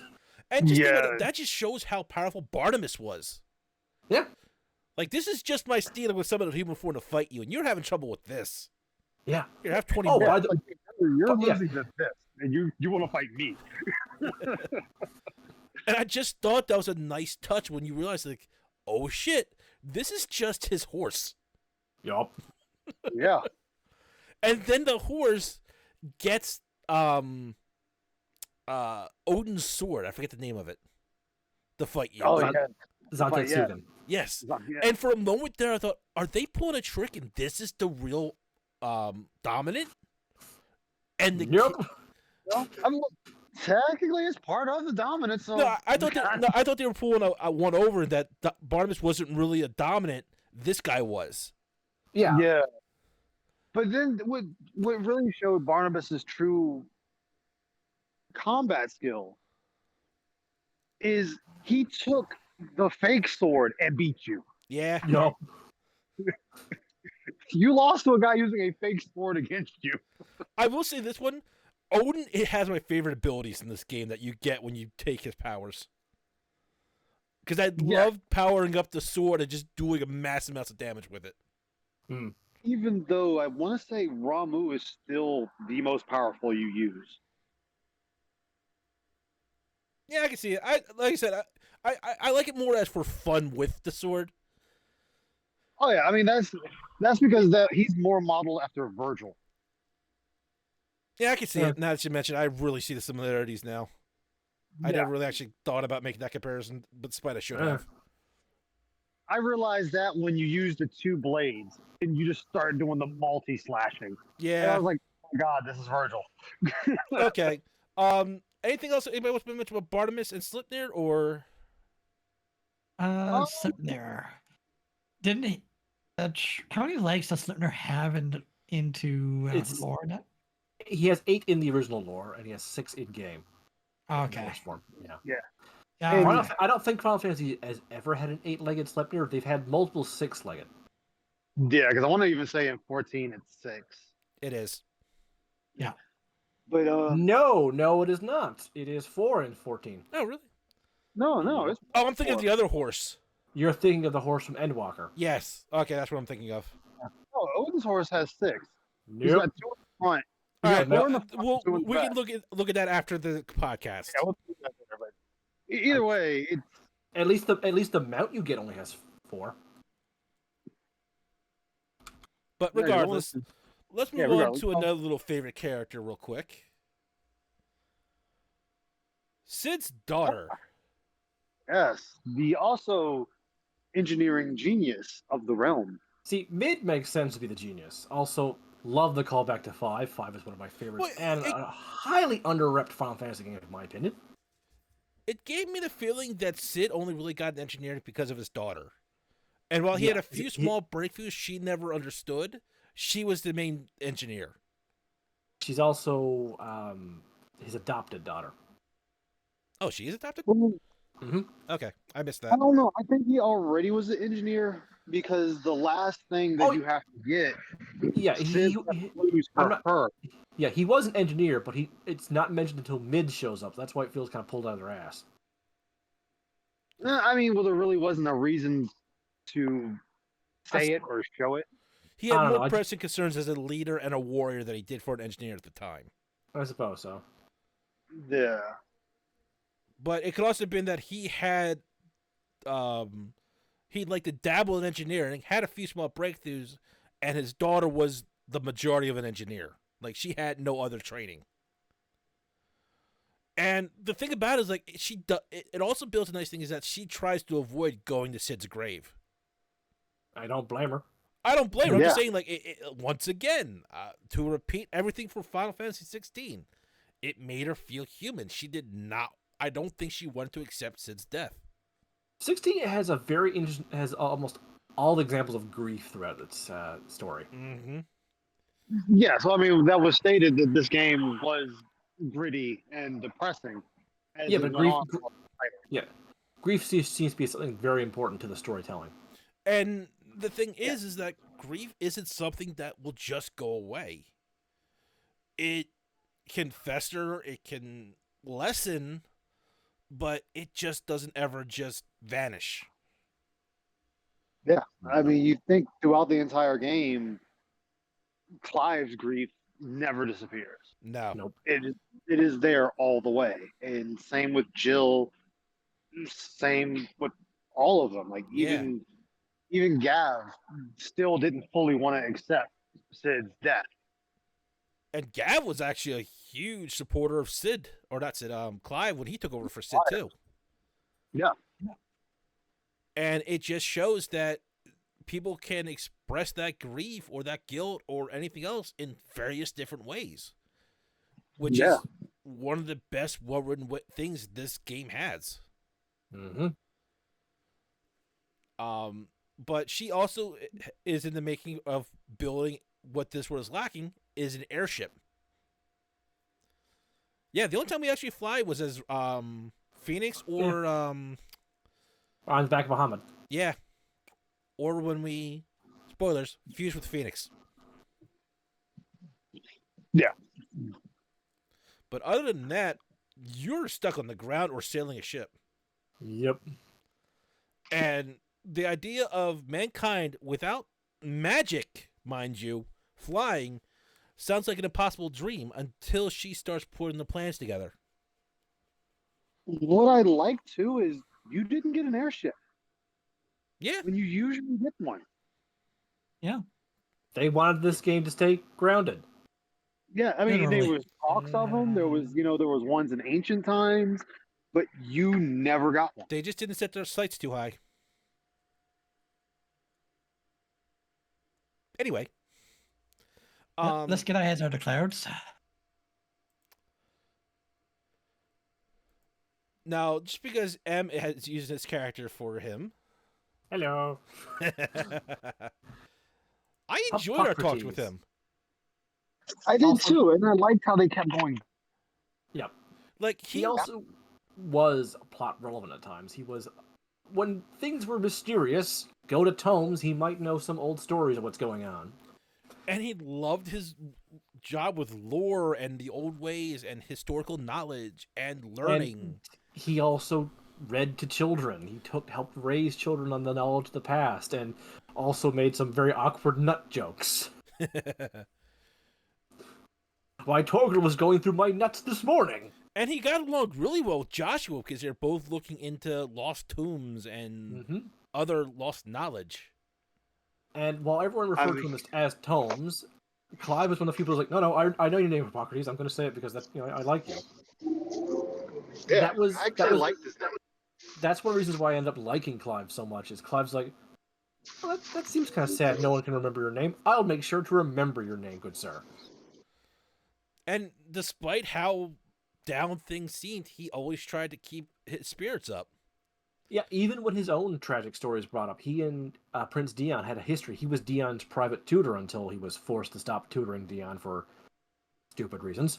And He blames himself for Dion's failures, despite the fact that, no, neither one of you are at fault for this. But he feels that if I had taught my student better, maybe the kingdom wouldn't have fallen apart like it did. And I'll just say this, that kind smile on his face in this picture is how I remember this character 90% of the time. Yeah, I picked his more thinking pose because, well, he immediately goes back to smiling right after, like, I don't remember the book. He stays smiling, because he always sees the better side. Yeah. Despite everything falling apart, he's still smiling. And he has faith in mankind because he's also trying to help the youth become better than what they have. And he just made me feel, he gave me the feeling of a kindly, elderly grandfather. Yeah. And that's well written, and despite being, he's got some large roles in the story, but they're small large roles. But he brings such character with him that I like talking to him, even if I just have to repeat a story that I heard from him before. Mm-hmm. Yeah, it's the same as the woman that deals with the medicine. That's pretty much your apothecary. Yeah. Yeah. Yeah, she's sitting there making sure everybody is in tip-top shape it's not like, look, you need to relax. You need to take a rest. I mean, Clive, she was chill. forever Go yelling to at Clive. bed. And Get she's some- willing to get up in anyone's faces that disagrees with her orders. Yeah. Clive actually makes several jokes about you have to get past her first before you can Yeah. And there's also the other lady that discusses political things with that they recruited. Ah, yes, the professor. Yes. N- Yeah, the Ninetales? Yeah, Vivian Ninetales. Yes, Vivian yes. Ninetales, Yeah. yes. And they are supportive of Clive and the resistance, everything like that, and they bring their own views and they help you in different ways. And it's his own little community on this airship that you're pretty much sitting on that's stuck in the water. Yeah. And just how different they are, but they all have this common goal to help you and help the world. Because while the resistance is waging this war to stop the crystals, they're investing in ways to survive without magic. How They're can we literally grow Yeah, 'cause- crops easier? How can we transport water easier? How can we just make life livable? So not only are they waging a war, they're looking ahead. Like, one of Sid's best inventions is a bellows system for smithing. Yeah. They're so reliant on crystals. The concept of blowing air into fire is a revolutionary engineering invention feat. for them. A small village almost went out of business because they didn't understand that concept. They were so reliant on fire Yeah. crystals. And Because of everything happening, fire Yeah. crystals becoming scarce more and more. so the group decides, let's give them Sid's invention and show them that this is possible without the crystals. And it's his own little side quest thing that you show them that you can do it and we will help you. You may not like us, but this is yours for the use. Yep. Like, we're trying to help you stay here and stay doing what you're doing. And like I said, it shows that they're not interested in being well received. They just want to make sure people survive. Yep. Yep. And that's what I like about it. It's like they realize that they will be seen as the villains for a large portion of this because of how everything is set in stone with the history, with the religion, with everything else. That the masses don't see what's going on. And that's a lot of things. Like, they knew that going into this. They weren't blindsided by people not liking them or not believing them, but they had faith in what they believed and what they knew was going on. Yeah. So, we also discussed that there were a variety of villains in this game. Yes. Well, let's talk about the actual. Yes, we have yet Ultima. to touch the story. Yep. Yeah, we've only Everything. poked at the story so far. This is the third party who's been pulling at everyone's strings to get what he really wants. And he has an interesting take on Final Fantasy's usual kill the god. This Because he's- is Ultima. He is literally the god of this world. He has made humanity. He has made life on this planet. He brought the blight with him when they came to this world. Yep. It followed him from wherever he came from. He is the lone survivor of his species. Actually, Fine. yes and no. Yes. Because the other crystals housed others of his, I guess, species, and then they kind of fused with him. Yeah, that's why he's the lone survivor of his species. Yeah, so He's- it's kind of weird on that end. Yeah. It's metaphysical. You're not really supposed to fully understand Ultima. But in a sense, I forget what video I watched an essay on this, but he is described as a god without faith. Both in the sense that no one believes in him. He's not the worship deity of this world. But he has no faith in anything. Yeah, Yeah. that He is a god without fate in his own creations. Yes. yeah, he that does really not. does. I would This, almost say, look at him if you need a point of reference. Look at him as an Ascian from 14. Sense, yeah. essentially, Except- that's a good way to put it. The only difference is he does not believe in recreating his world. He just believes on just surviving. That's all Yes. he's interested in. He And does he- not does not believe anything he's made is worth close to him. In fact, he is supposed to reflect the whole pointlessness of the bearer society, in that to him, bearers, dominants, and humans are the exact same thing to him, a means of collecting energy so that he may jump to the next world. And Well, try and he was revive his gonna- people without fixing anything. Yeah, Just he not- was gonna kill all life on the planet, and then take over, take what powers he had, bring back his race, and then recreate a world Yeah. where the blight wasn't there. Not seeing the flaw in that. The blight follows you here. What's to stop it from following you to the next place? In fact, it's pretty clear it already did. How many times have you done this? Exactly. Yeah, 'cause- He's also very much along the lines of, I do not understand human emotions, despite the fact that he is governed by fear. Yeah.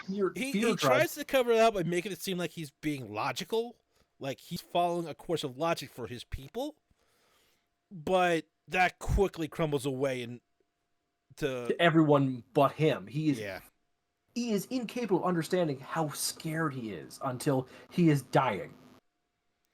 Even And- then, he doesn't know what's going on. And Yeah.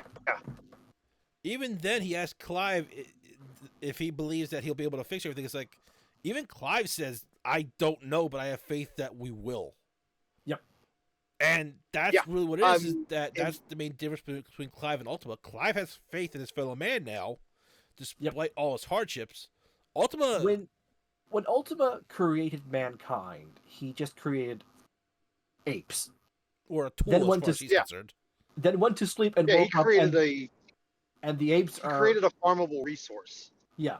And then the apes had depression. You gave that monkey depression. But no, they had created a society. But even with a society with lives, he just did not register that at all. It still was okay. My tools are just acting slightly differently. What do I care? And the thing about it is that this is also where Ifrit comes from. Ifrit was supposed to be Ultima's new body. He needed Ifrit to get stronger and stronger, so he kept manipulating everyone to go after Clive, so Clive could eat more summons and get stronger, Yes, and then, summon. okay, Clive, you just get out of the way, I'm going to jump in your body. And Clive's just standing going, Yeah. what? What? No, that's not going to happen, good sir. I'm going to stab you now. And Joshua figured out what Ultima was and spent the entire game trying to figure out, is there a way to kill this fucker? I don't want him. After sealing one of the Ultimas in his body. I don't want you as a brother. But remember, this whole thing started because Ultima found magic. Mhm. And once they found magic, it's kind of what really kicked off the blight. Yeah. Now, the blight has not been fully explained as to what it is. It- We just know it's for him. We just know that using of magic and crystals will cause the blight to spread. From my limited understanding, and like I said, this is just my understanding, the Blight is the land without magic. Yeah, it's the best way of probably looking at this is equivalent exchange. There has to be a cost for this magic. But Ultima does not understand that. Yeah, there's a He's- give and take, and he's just taking. He does not understand that the universe needs to be given something back. He just keeps taking and taking because he and his people are flawless gods. And that humans should be honored in the being the next step for us to find a new world. I don't understand why you are resisting. And he really is such a huge contrast to everything that Clive has essentially built for himself. Yeah. That it's almost poetic that these two are now going to really go to war with each other. Yeah. And I kind of liked his couple of ending forms and the kaiju fight in space. The kaiju fight in space is really good. It's a bit too Yes. easy, though. It's why I didn't like as much as Bahamut or Titans. Yeah, but it was just Call But me old. again, Call me old again, fashioned. though, we have to remember something. Hmm. This game is being made for the masses. Yes. that's so, fair.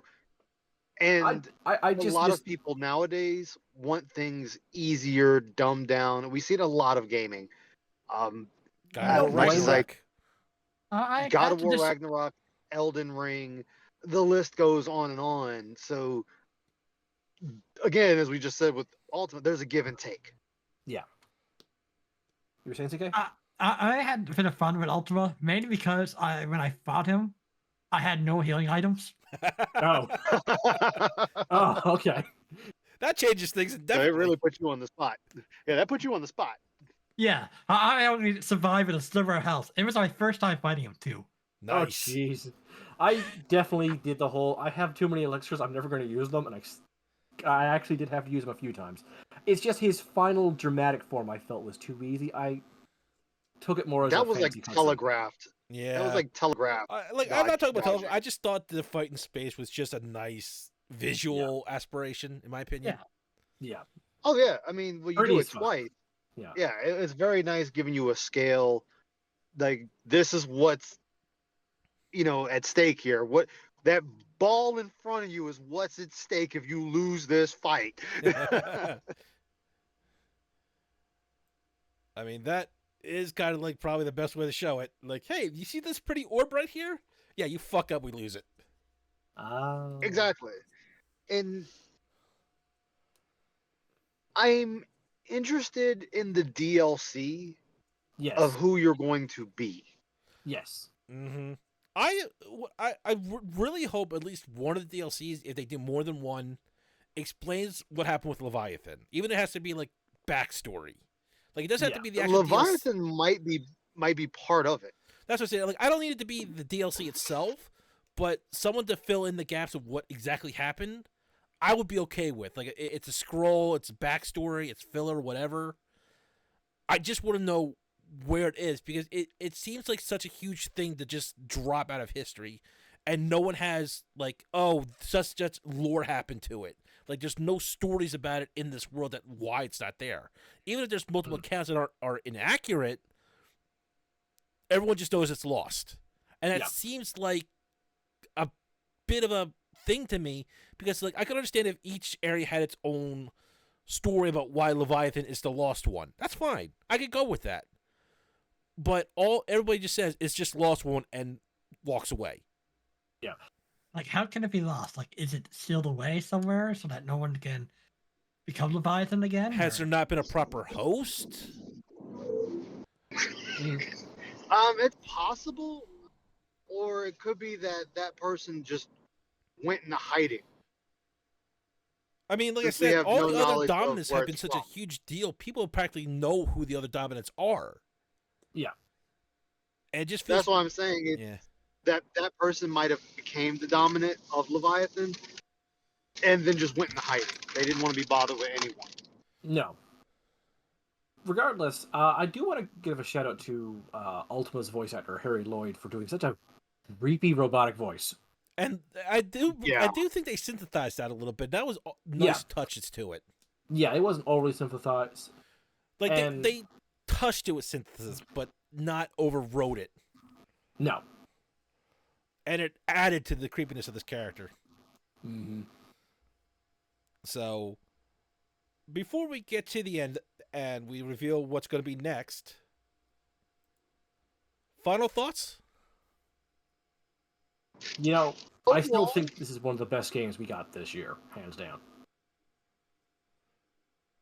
Yeah, it's one of the better games this year. Go ahead. It's definitely way up there on the list of games that's come out, like you guys said, is better. It's There's also... some things I feel. Go ahead. I feel like there's some things they could have tightened up or did without, but that's just personal preference, mind you. But overall, I don't have any main complaints with the game. I think Yoshi P honestly knocked it out of the park. He really pushed the envelope that used to be normal. Yeah. And kind of push him back into him. Like, look, people want their risque scene. Yep. They want their gritty storylines, and a story is not always sunshine and rainbows. And he got to do what it's going to be a grueling. He got to do one of the things Yes, he he really did. wanted for Final Fantasy, which is return to just pure medieval styling.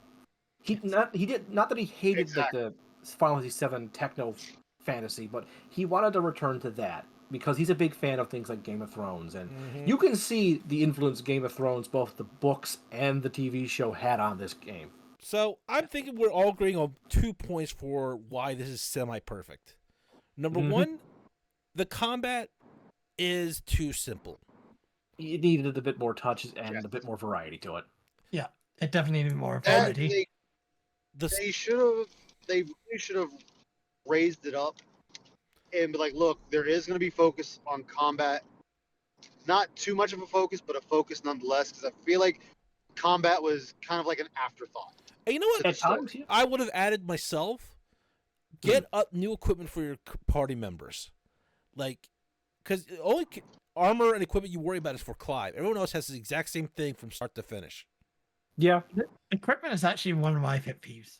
I felt Yeah. like the equipment didn't really have a lot of variety. Like it didn't affect you as much in this No. game, so there wasn't really much Well, that's the other incentive thing is like, to go out to explore the areas because mhm. it's not going to improve you that much. Nope. That's because everything, the stats were all dubbed down. Yeah. Yes. There was Yeah. no like magic attack or magic defense. It all just fell under the same category of attack and defense. Yeah. There was no Yeah. elemental weaknesses. There was no status effects. See, So easy mode should have Like- been that, but normal and hard should have taken into account elemental weaknesses, elemental resistances, Yeah. stuff like that. Yeah. Yeah. and my other issue was that it's too easy. Mm-hmm. Yep. Yeah, there should have been multiple modes that was unlocked from the start See, to what increase I the difficulty. I like the ring system they had to make the game easier, but there should have also been 5 rings to make the game more difficult as well. So you had much That, more that, that could have been something. much that more and modular my other- difficulty system. My other complaint was, I mean, there was exploration, but there weren't no secret bosses, secret No. armor. There Yeah, was none of that. Other than the hunt system. Which is Sounds better. nice, but it's not the same thing as a super boss. Yeah, there wasn't very Yeah, the side quests were a bit lacking. I found Yeah. like Yeah. there were some good Yeah. stories in the side quests, but I found they were lacking like in variety and content. It Like you feels would like- have in other Final Fantasy, you would have mini games and Yeah. I think the other thing is like it does. While there is exploration and you can go exploring, it doesn't feel like exploring really gives you the reward you deserve when all the quests are just outlined for you. Yep. Yeah. I mean, But I regard- understand that you're showing that hey, there's a quest in this town. That's fine because sometimes you're going to overlook that by accident. I can understand that, and that can help some people gain the resources they need in order to progress. So I can't fault them on that end. But there should have been more rewards for exploring the map, finding hidden things. Oh, look, there's a cave here that I didn't see before. and also Especially- rewards should be impactful to you. Yeah. Not just a slight stat increase Yes. or potions. So my thing with that, my whole thing with rewards, I don't focus too much on No, that's a. Oh, you're breaking up the ice. them Yeah, Ice, you're breaking up really badly right now. or something. That's fine, but all right. Just give me a moment. I'll be back. Sure. Okay, Okay. well, let me say my point because I was going to. Em can show this one. We went exploring in an area in Final Fantasy 14. And while he was doing a quest that I had already done, I went around looking around and I found. I forget what the creature was now. A But magic pot. yeah, magic pot. Then instead of fighting, you trade with it for minions. It's not a huge thing. It's not game changing, but it's a nice little reward for exploring, just looking around, not even intending to do anything. Mm-hmm. And it's the little things like that sometimes that really add to the game. Or there So, could have been some cosmetic rewards, like having a different outfit. well, that was Not included actually in an update. You can actually have a few different outfits Yeah. for your characters, which I think should have been there from the start. But I mean, like as a reward for doing certain things. Yeah, It should have agree been with in you. the game. It should have been in the game in the first place. Mm-hmm. Yeah. That I can wholeheartedly agree with because that would have been nice because I would like to go back to the first. In fact, even the chance to go back to the first outfit you wore for like what 2 missions. Yeah. Because because everyone had nice outfits. They didn't feel out of place. They didn't feel overly ridiculous. sexualized. Yeah. But they weren't so copy and paste. All right, with how about everyone. now? There you go. Better. Y'all hear me? Yeah, better. Okay. Yeah. So on to that, the over sexualized, that wouldn't fit in this game except for the brothel. Even then, it wouldn't fit there No. because remember we're going with a medieval European Right. Yep. Well, I'm look. just saying, So some anything, games, despite the aesthetics and settings, could have gone that route. yeah, Yeah. I've seen so many games do that. we're not gonna get like your typical. Yeah, we're not gonna get your stereotypical anime-ish fan service of Slave Leia. You know, they're gonna kind of keep it more to the realm of what it's in, which Final Fantasy's known for. Like you look at 7, 8, 9, 10, hell, 11, 12, 13 even. Characters are dressed for the world they're in. You might have that one weird character, say like the Chocobo Lady, or something like that. Yeah, that's but kind Oh of off the- yeah. But there's people like That's that in out the of world the as it norm. is, so I can't really blame them for that one. Yeah, but I'm saying Wow. like you're not gonna get these sexualized characters unless it's an anime. Then Yeah. okay, yeah. Or the game is going in that direction, which would be an anime type of game, or you make your character that way. Yeah. Yeah. I mean, So, Dragon's Dogma, anyone? I guess we're all looking forward to the DLC for 16. hmm Now, before I unveil Oh yeah, the possibility am for the look- next episode, which Oh, I will yes. extend invitations to Ice and CK as well again. But If you can guess what the next episode is, but don't tell the audience. my question to you is: this game worth the full price? Yes. Ice, you're talking, but I'm not hearing anything. CK, is the game worth full price to you? Yes, especially considering how much time there is to it, and Yes. hours, and how Well, no, the let me story is really rephrase that. good. Yeah, I I- would say it's full price. I say this game made it into my top 5 Final Fantasy. It knocked 15 from the 5th place. Okay, let's try again. hey, Yeah, can you now hear we me? can. Okay, yeah, there you go. So it's two things. For me, yes, the game is worth full price because I've been looking for a game with a story I can just get into and sit with it. However, if you're not a story-based person, no, it is not worth the Yeah, full that's fair. Fair enough. price. That is very fair. But So, let Shall us we see go on? if you guys can guess. we'll be back for a wasted potential next time. It's gonna be Baldur's Gate 3.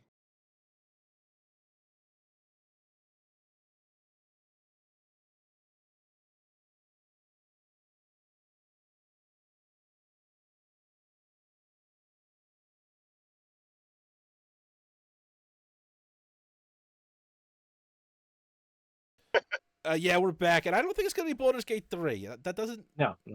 But yeah, yeah. Well, Ice, you'll It's watch not. next time. CK, I'm guessing you can't guess what this episode is previewing. I have an idea, but I'm not going to say it. Oh, excellent. You can tell me later. All right. But yeah, Well, I would like to thank our two co-hosts for joining us. yay, guests. And like I said, any episode that I mentioned to you guys you're interested in, you're always more than welcome to join us. I thank the viewers. If you I like would what you, love to be on every but episode. I would thank everybody. If you enjoyed it, please hit the like button, leave a comment. I'm trying to promote the show as much as I can. So I'd like to, like I said, thanks for joining us. This is Soul saying good night. Good night for ma'am. Good night, Good night, everyone. everybody.